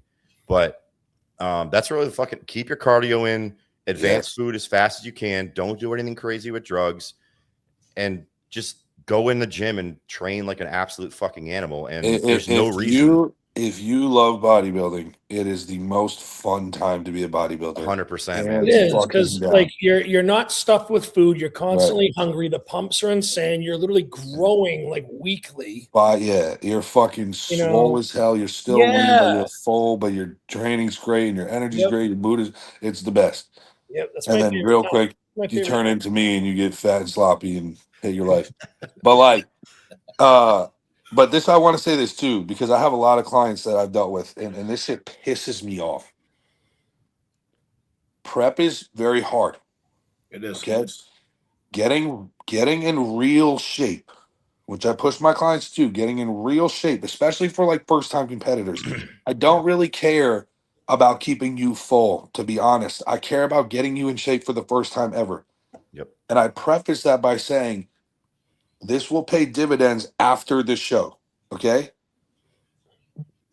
People fall off like so many of these, like I want to say your average guys, but a lot of these guys, once the show comes and goes and the high comes of the show and then that passes, they're nowhere to be found. And all that work that was done to get to that point of getting shredded and getting in shape, we can't even capitalize on it anymore because you're fucking off or you're eating too much or sometimes life happens and money happens and then sometimes life happens and money happens. And they're really just fucking making excuses. And it's like, I just want, like, when you talk about shit, be about it. If you're going to be, I can't wait for the rebound and da-da-da, and yes, coach, and I love this shit and this, that, and the third. And then the show comes and goes and the real bodybuilding time starts and you're nowhere to be found, you just admitted to me that you are a local competitor for the rest of your life and you are going to stay the same for the rest of your career and make no progress. I will stand on rebounds being harder than preps for a majority of your career until you're truly advanced, right? Until this becomes more of a job than it is a hobby.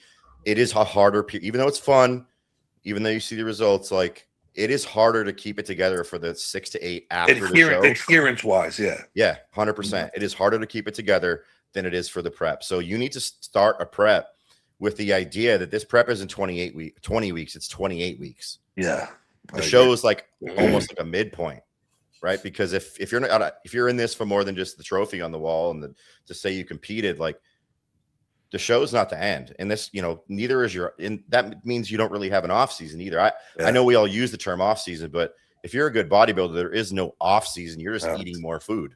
Yeah. Well, I think my phase that I think that is my least favorite is like after you get out of that rebound phase and then you're in like the health phase, that's the worst phase, cleanup phase. It's like, I call it like I'm in a holding pattern, because it's, luckily, like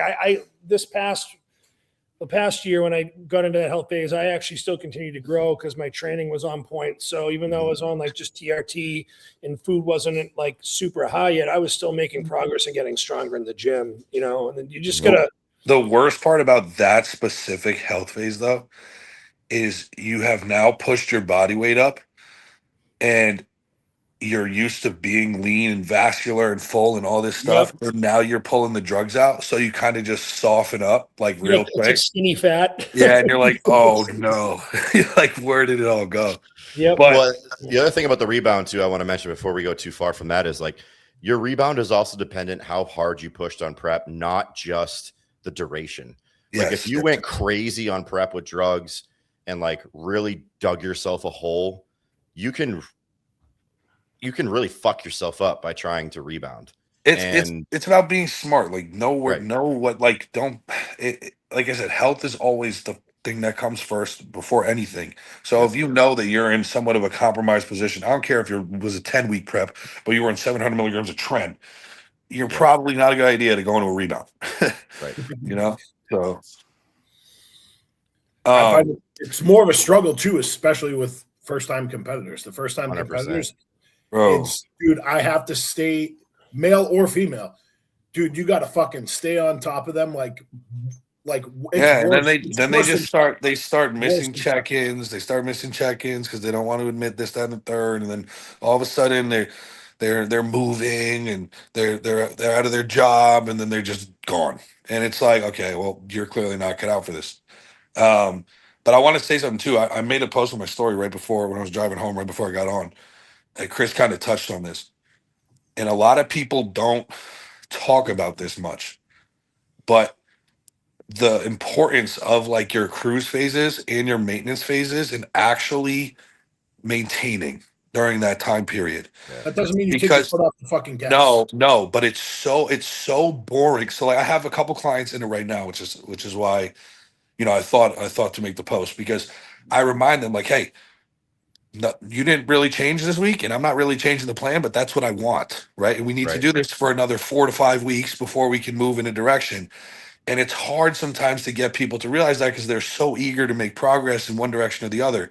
But sometimes you have to spend time sitting there and holding, whether it's a cruise phase or like a maintenance phase after a push-up or whatever, where it's not fun and flashy, it's boring, it's slow, it's the same shit, there's not a lot of changes. But those phases are massively important because that's where most people fall off.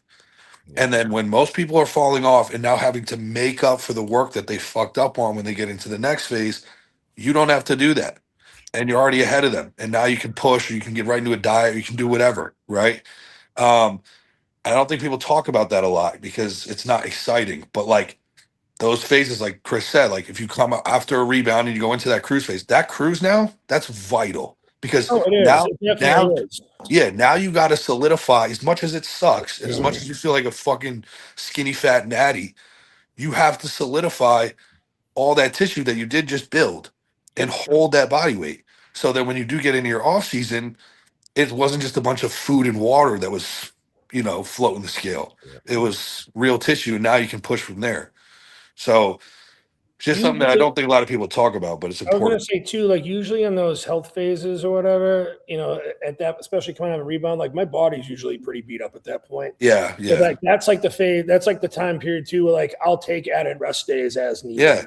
You know what I mean? I look at it as like setting yourself up for the next step. Exactly. And, like and that. it's You massively, don't want to lose strength or regress. No. You still need to maintain the tissue you put on. You still need to train hard. Yeah. But I don't mind, you know, taking extra rest days. Yeah, or bringing your volume back. Yeah, for sure.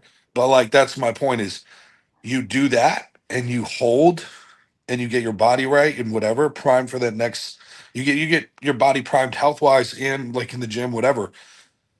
This is going to be like, you're going to catapult out of that into the next phase, whatever direction you're going in, and you're going to be ahead of everybody that fucked off. The biggest thing, I think the biggest thing too, that I always just tell myself and I tell my clients too, like each phase has a very strong purpose and goal. You just need to make sure like you're aware of that goal. So it's like, it's like, all right, I'm getting my body right so we can put it in a spot where I can fucking grow in the push phase. You know what I mean? And some are not as sexy as others. Like that shit sucks. And that's why, that's what separates year-round bodybuilders that make progress versus guys that don't. Yep. Is being able to apply the same level of intensity they might apply to a prep when they're getting leaner every fucking day to an off-season cruise phase. You know? Hey guys, I have to hop off. So All right, brother, they man. will do a few things, but it was always good to see you guys and Always. see you guys on Wednesday. Keep killing, Chris. We'll see you, You buddy. guys as well. Thank you. Thank you. Is there? Last thing I wanted. Oh, to bro! say. Every time people leave my audio, hold on one sec. Oh, We can still hear you. Luke? Yeah. Oh shit! He just fucking logged off. Maybe if he like didn't use a fucking phone all the time, we'd. Yeah.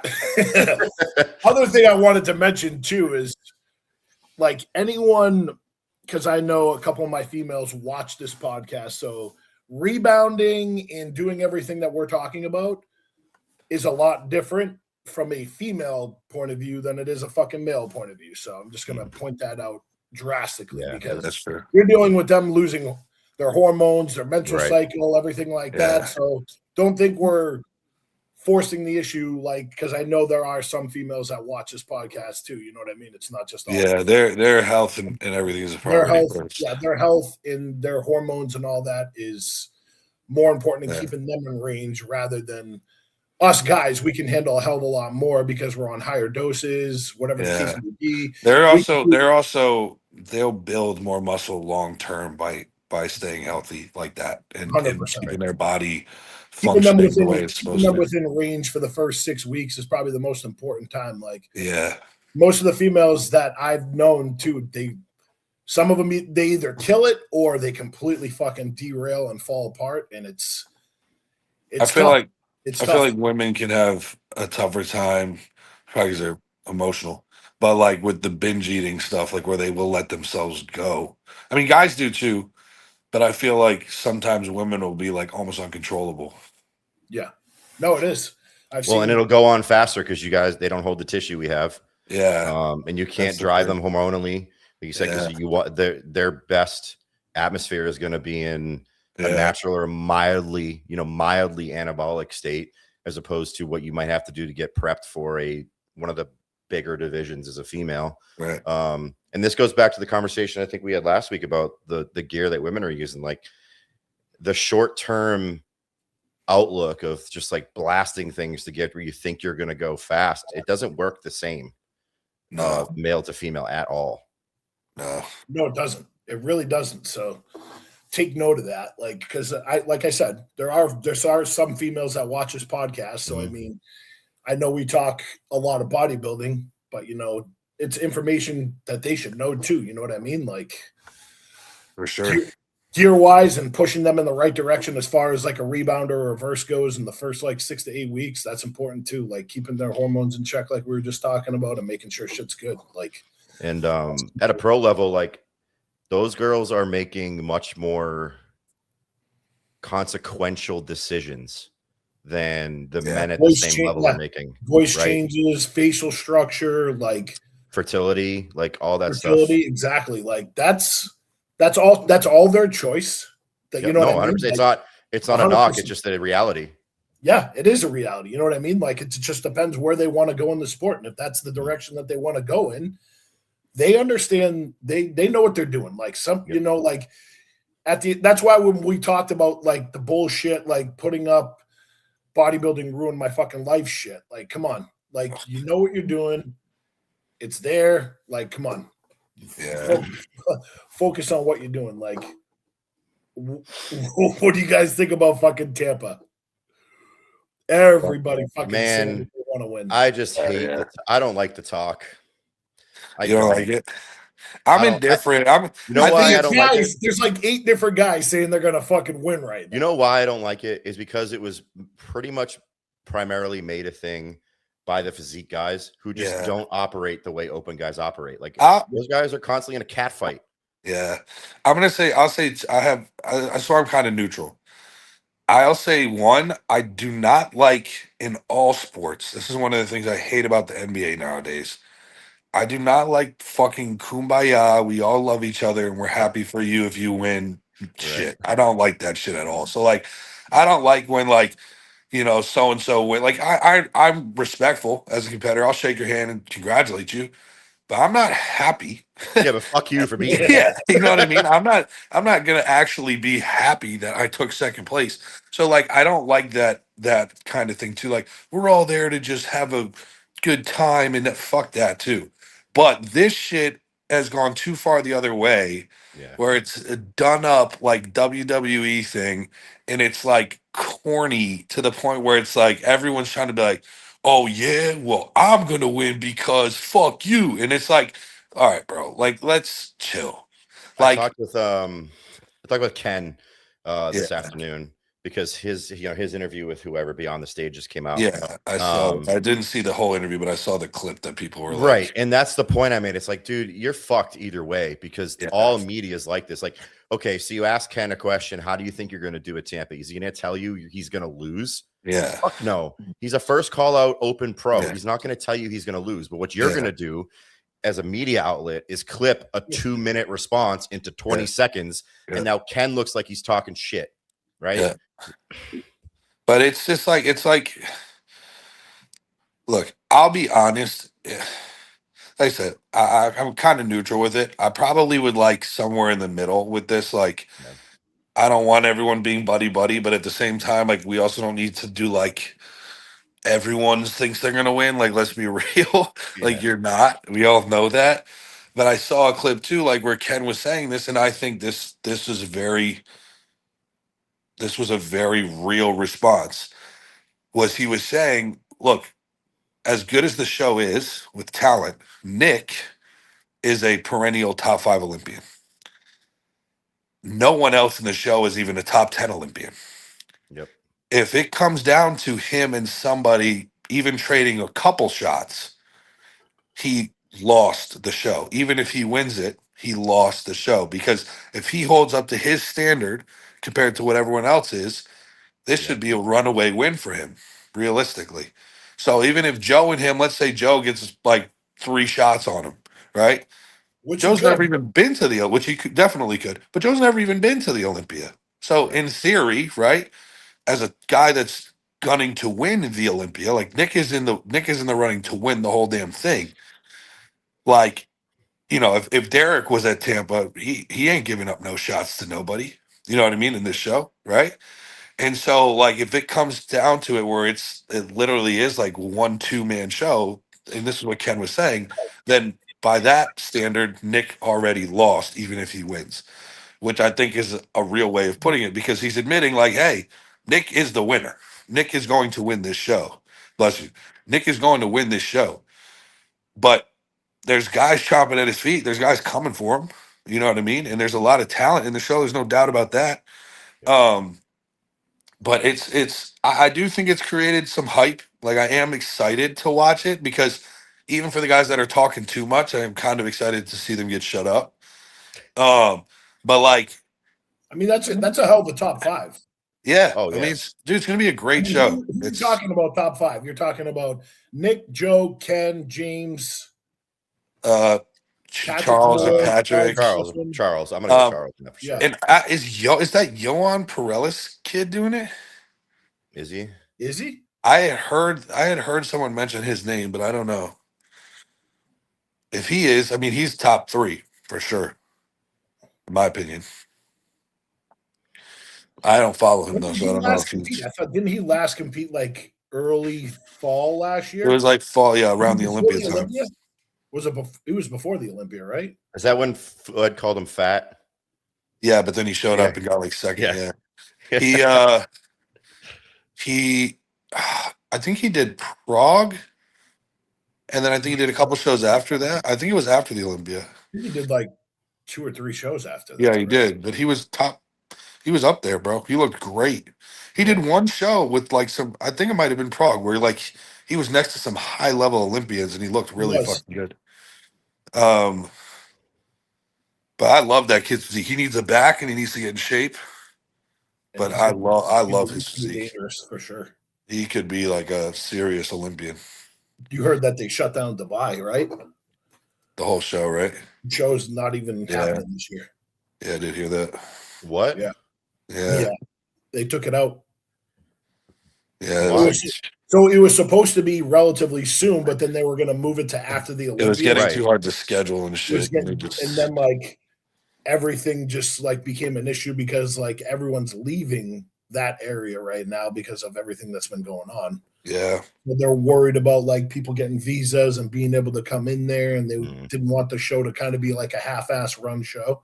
Yeah. So they just axed it for the year. Well, shit, Beirut's is toast, right? Yeah, I heard I think Milo say somebody he's said going to do doing China. Yeah. And I think he'll probably get a visa for that. But I mean, like, Yeah. the chances of him getting a visa over here. I mean, it's already too late for the Olympia. Like he's not doing the Olympia. So Yeah. Right. I mean, he might as well compete after being in prep. So how many weeks out are you, Mike? 11 as of Friday. Yeah.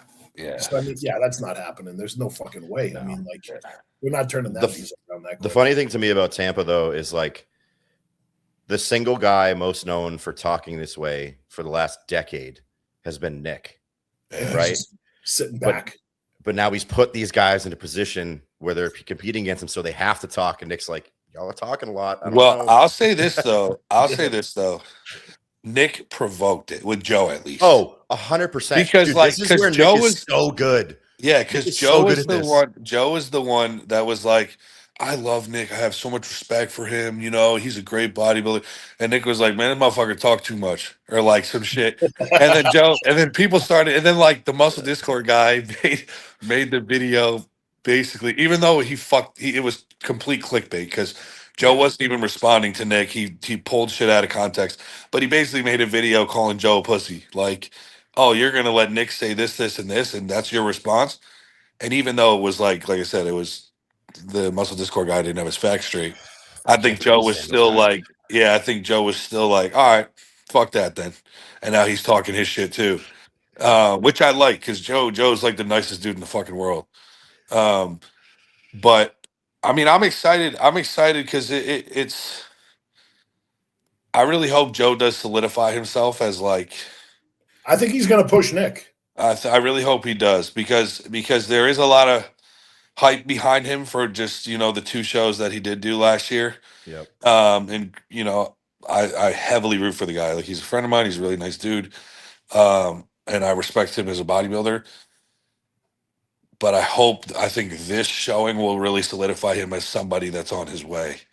Because I mean, the last year was 2 shows, but they're back-to-back weeks, and anybody can look good once. You know what I mean? Well, that's the exciting part about Tampa too, is like, because there's multiple guys we're talking about where this show could be that show. Like, Ken's the same kind of guy. Ken is the same. Ken is going to have 1 year where he puts it all together and he blows some people away.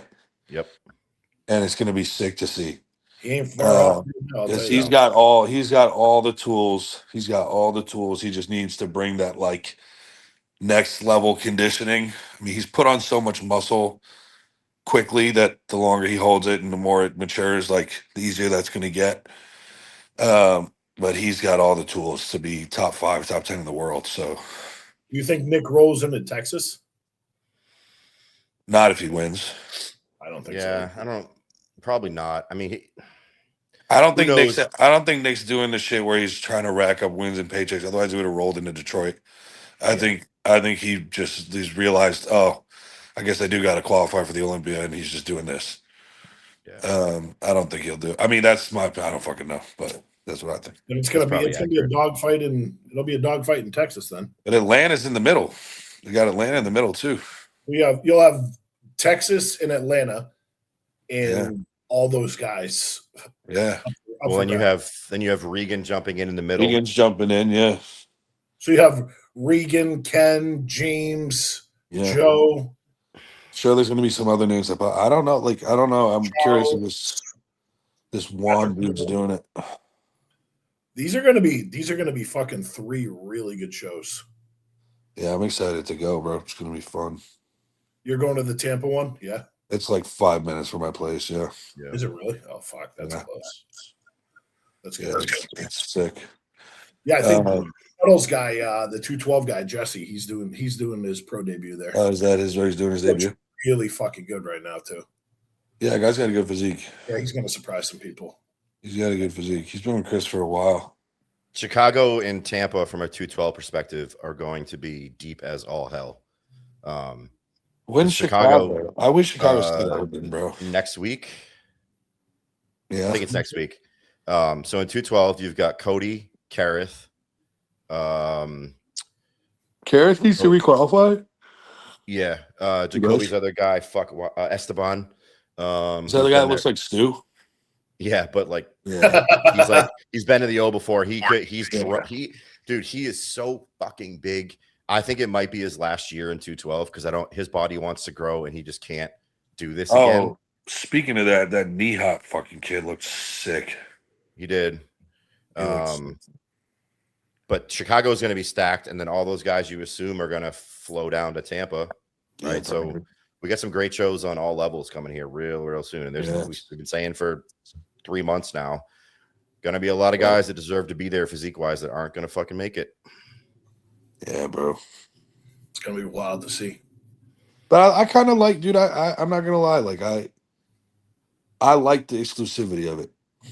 I do too, man. If I was competing in a division where like 80 guys went to the O, like, and this is one of the things that, like I was saying earlier about like winning in bodybuilding. It's like, we all have those hurdles, right? Where like I talked about this before, those check marks in your career where it's like, okay, you want to win an overall, then you top 10 at a national show, win a national, whatever, right?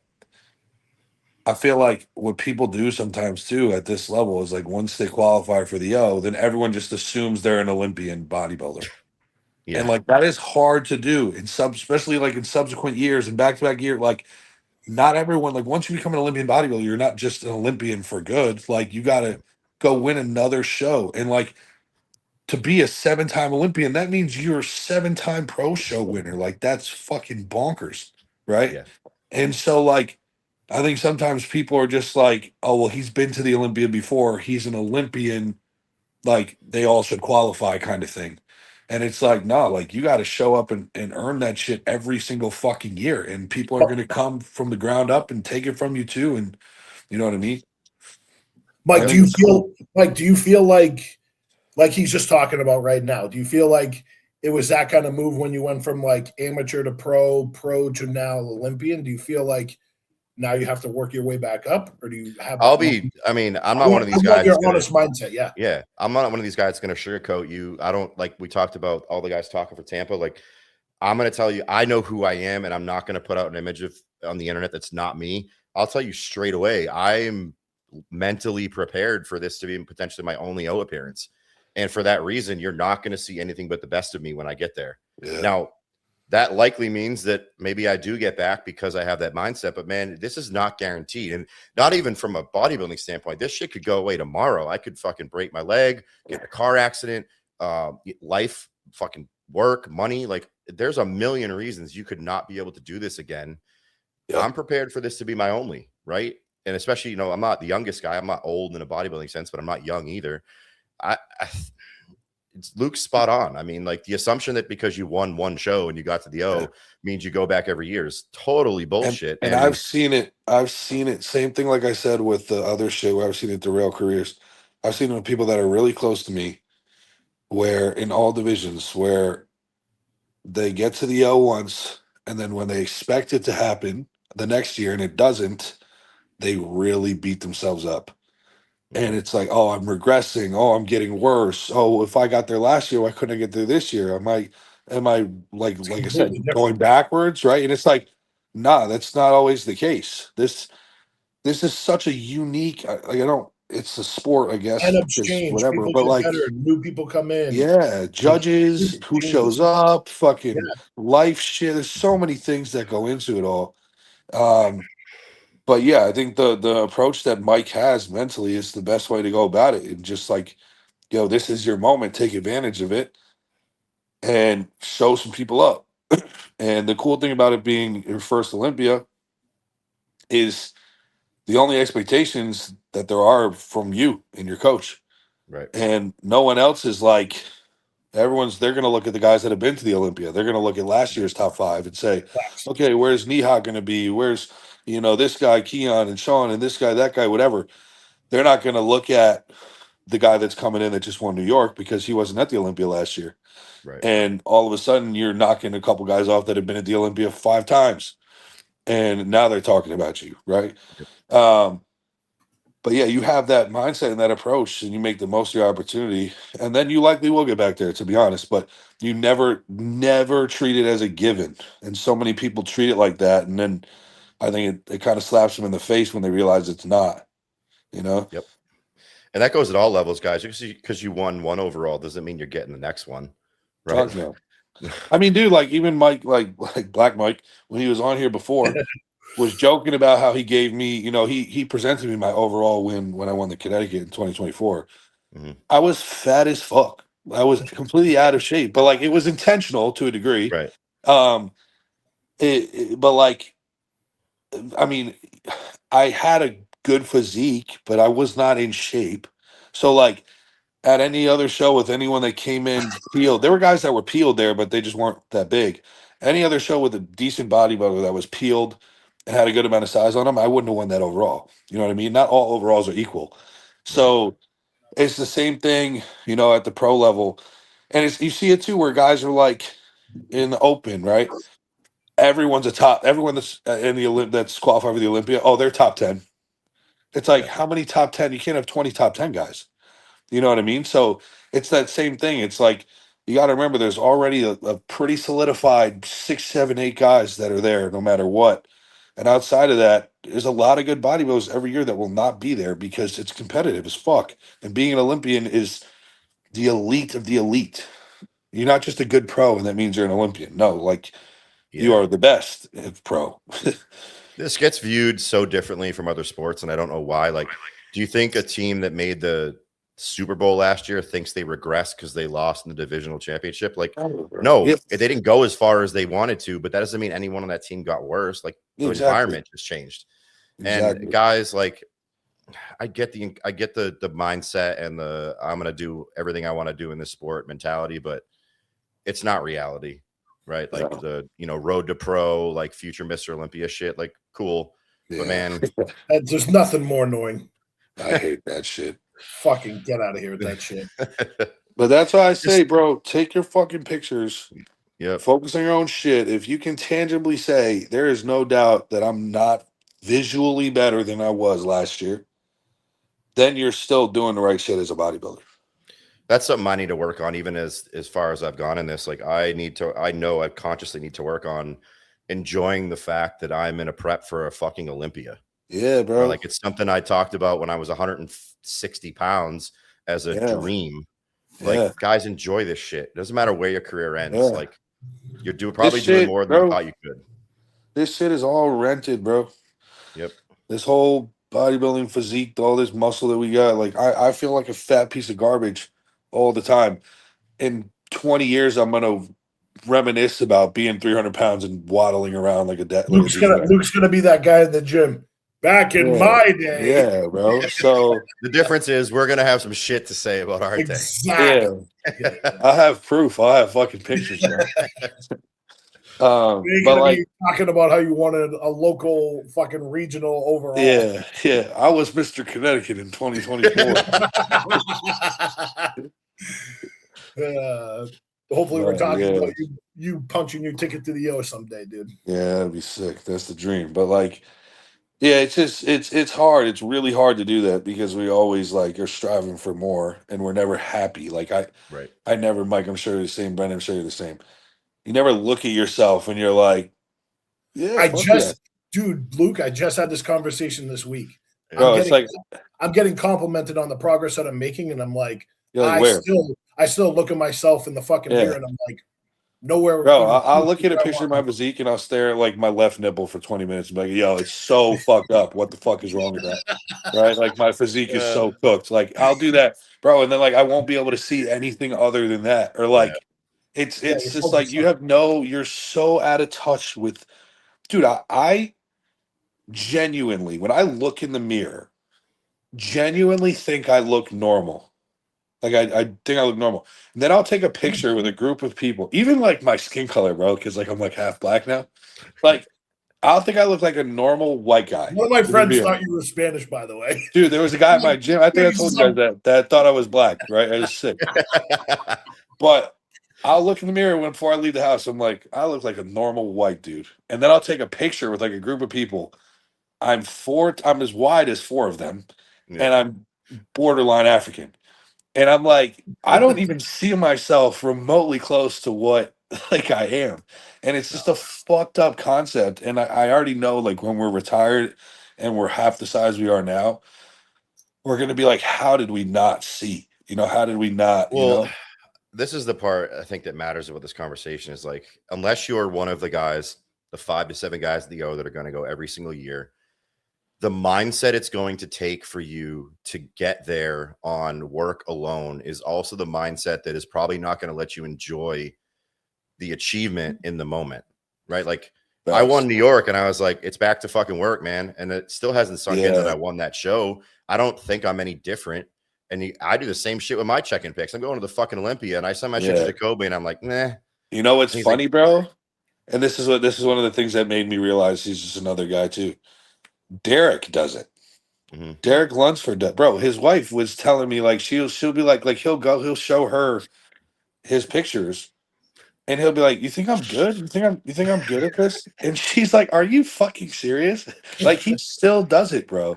And he's the best in the world. He's won every show he's ever fucking stepped on stage. Like, you would think that guy's delusionally confident, but no, he's like still thinks everybody's bigger and better than him. The self-doubt is always going to be there in this. It's because like Mike said earlier, bro, a lot of that is what drives us. A lot of that is literally the driver behind what we do. Like, we don't like most of the shit year round, bro. We're not doing out of enjoyment. Like, yeah, we like to train, but that's pretty much it. Like, everything else that goes into this, most of us don't really enjoy. We do because we're disciplined and we have a goal and we're shooting for progress, and we have that fear of that doubt. You know what I mean? Like, what if this doesn't pay off? What if I'm not doing enough? What if I'm whatever? We're all risking our health, bro. We're all scared to die tomorrow. Like, if we're gonna put all this shit into it, like, I'm gonna get something out of it. You know what I mean? And that's what drives me every day to do the shit that I do, even when I don't want to fucking do it. Like, right now, I'm in a long off season, bro. I'm tired. I'm tired of eating. I'm tired of feeling this way. I would love to just go to sleep and wake up like a normal person and breathe again, and, like, you know what I mean? But, like, not have to worry about eating 6 meals a day. Yeah, bro, 7,000 calories and fucking, it sucks. But next year, when I make a pro debut and I'm stepping on stage with the biggest motherfuckers in the world, I'm gonna look back on this year and say, I didn't stop. I didn't do that, because otherwise I would have all the doubt in the world getting on a pro stage. You know what I mean? So 100%. Yeah, but it's all a mental game, bro. I think we should wrap it there. That was perfect. Yeah, agreed. It was good. Well, All fellas, right, fellas. have a good night. Hopefully, we'll see some of you on Wednesday if you want to jump on. Same time. Yeah, I think we're gonna do 8 o'clock. I'll confirm with Mike, but cool. Yeah, that'll be a good one to have him on. Yeah. Yeah. No. Sure. How did we get in touch with Charles? Yeah. Mike reached out to him. Because I was me and Mike were talking, and we were like, "Hey, let's see if we can grab Joe." But I think just Joe was like, he's done a lot of podcasts the last couple of weeks. Yeah, I was gonna say I can text him, but he's pretty fucking. Yeah, I think he just wanted a breather from everything and just kind of like to sit back for a little bit, which is perfectly fine. I don't fucking blame him. You know what I mean? One more point on the you talked, Luke, about the how Joe came out and said he admired Nick and people called him a pussy for that, bro. Like backstage, I'm me and we're competing and you're like an enemy right now. But dude, it is perfectly fine to have people you admire in this sport above you. It is actually abnormal to not have that. As much as I just said this, I'm going to sound like you're completely contradicting myself. As much as I just said I hate the kumbaya bullshit. If you are a fucking hardo backstage and don't talk and don't fucking hang out and whatever, fuck you. Like, I'm sorry. But like, I understand putting your head down in moments and getting your mind right and things like that. But there are some guys backstage that are just assholes. And I'm like, dude, we're all here glazed up in our underwear. And we're gonna go step on. There's nothing more being a dick is not gonna change anything, right? Get your mind right when you need to, but like you can say hi and dap somebody up and have a quick conversation. You know what I mean? Yep. But like, I heard Charles is coming on and I'm gonna be an Olympian, and I was like, holy fuck, dude, like we're gonna talk to Charles Griffin. Yeah, Like, exactly. it's okay to fucking act like that. It's okay to give some deference to the guys that are better than you and have been doing this longer. Like, my career does not stack up to Charles whatsoever. I hope Yeah. maybe it will. Fucking 3-time Olympian. I hope it will, but it doesn't. And I'm still excited to talk to him, even though people would maybe consider just being an Olympian, being on that level, but it's fucking not. And it's okay to still have like heroes in this game. And like, that's why the talk from some of these guys about like, and I know this wasn't Nihat, but like talking about beating someone who you're several places behind, like, dude, fucking why? It's okay to say like Keon's a great bodybuilder. I'm going to do everything I can on stage. It doesn't matter what division it is either. It's okay. It's okay, man. Yeah, and that's one of the things too, like that I'm most excited about when I debut is I'm gonna have that moment backstage where I'm looking at all these guys like, whoa, I've been watching all the. I mean, I had that. I remember when I had that moment for the first time, very like briefly. It was the day after I turned pro. I was at the New Tech gym in Vegas, and I was talking to Q and I was talking to Hunter, and I was in a circle with the three of us, and I think maybe someone else was there. And they started asking like, "Oh, like when are you going to debut?" And I was like, "Oh, like I don't know yet. Like that's on the third." And then they started naming some shows that they were thinking about doing, and I was like, "Oh fuck, I'm doing those shows now." I'm avoiding those. I was like, wait. I was like, we're doing the same stuff. Like it was such a mind. They were 5 times my size. I'm like, oh shit, I've been watching your YouTube videos for fucking 5 years, and now I'm supposed to go stand next to you and like we're in the same league. Like it's a mind fuck. And I know backstage is gonna be tenfold. But it's super cool, bro. Like you can still admire and respect your competition and still want to rip their fucking head off. You know what I mean? Both things can exist at the same time. Like I said, it's bodybuilding at the end of the day. It's not like actual fucking war. It's competition. Yeah, like, dude, like I'm competitive as fuck. Like I have 2 brothers. We'll play video games and I'll be ready to fucking put his head through the wall. And then 5 minutes later, we're good. You know what I mean? Like that's what it is. But that's just being a competitor. So all right, boys. That'll be a good episode Wednesday. Enjoy the rest of your night. We'll see you Wednesday. Yes, sir.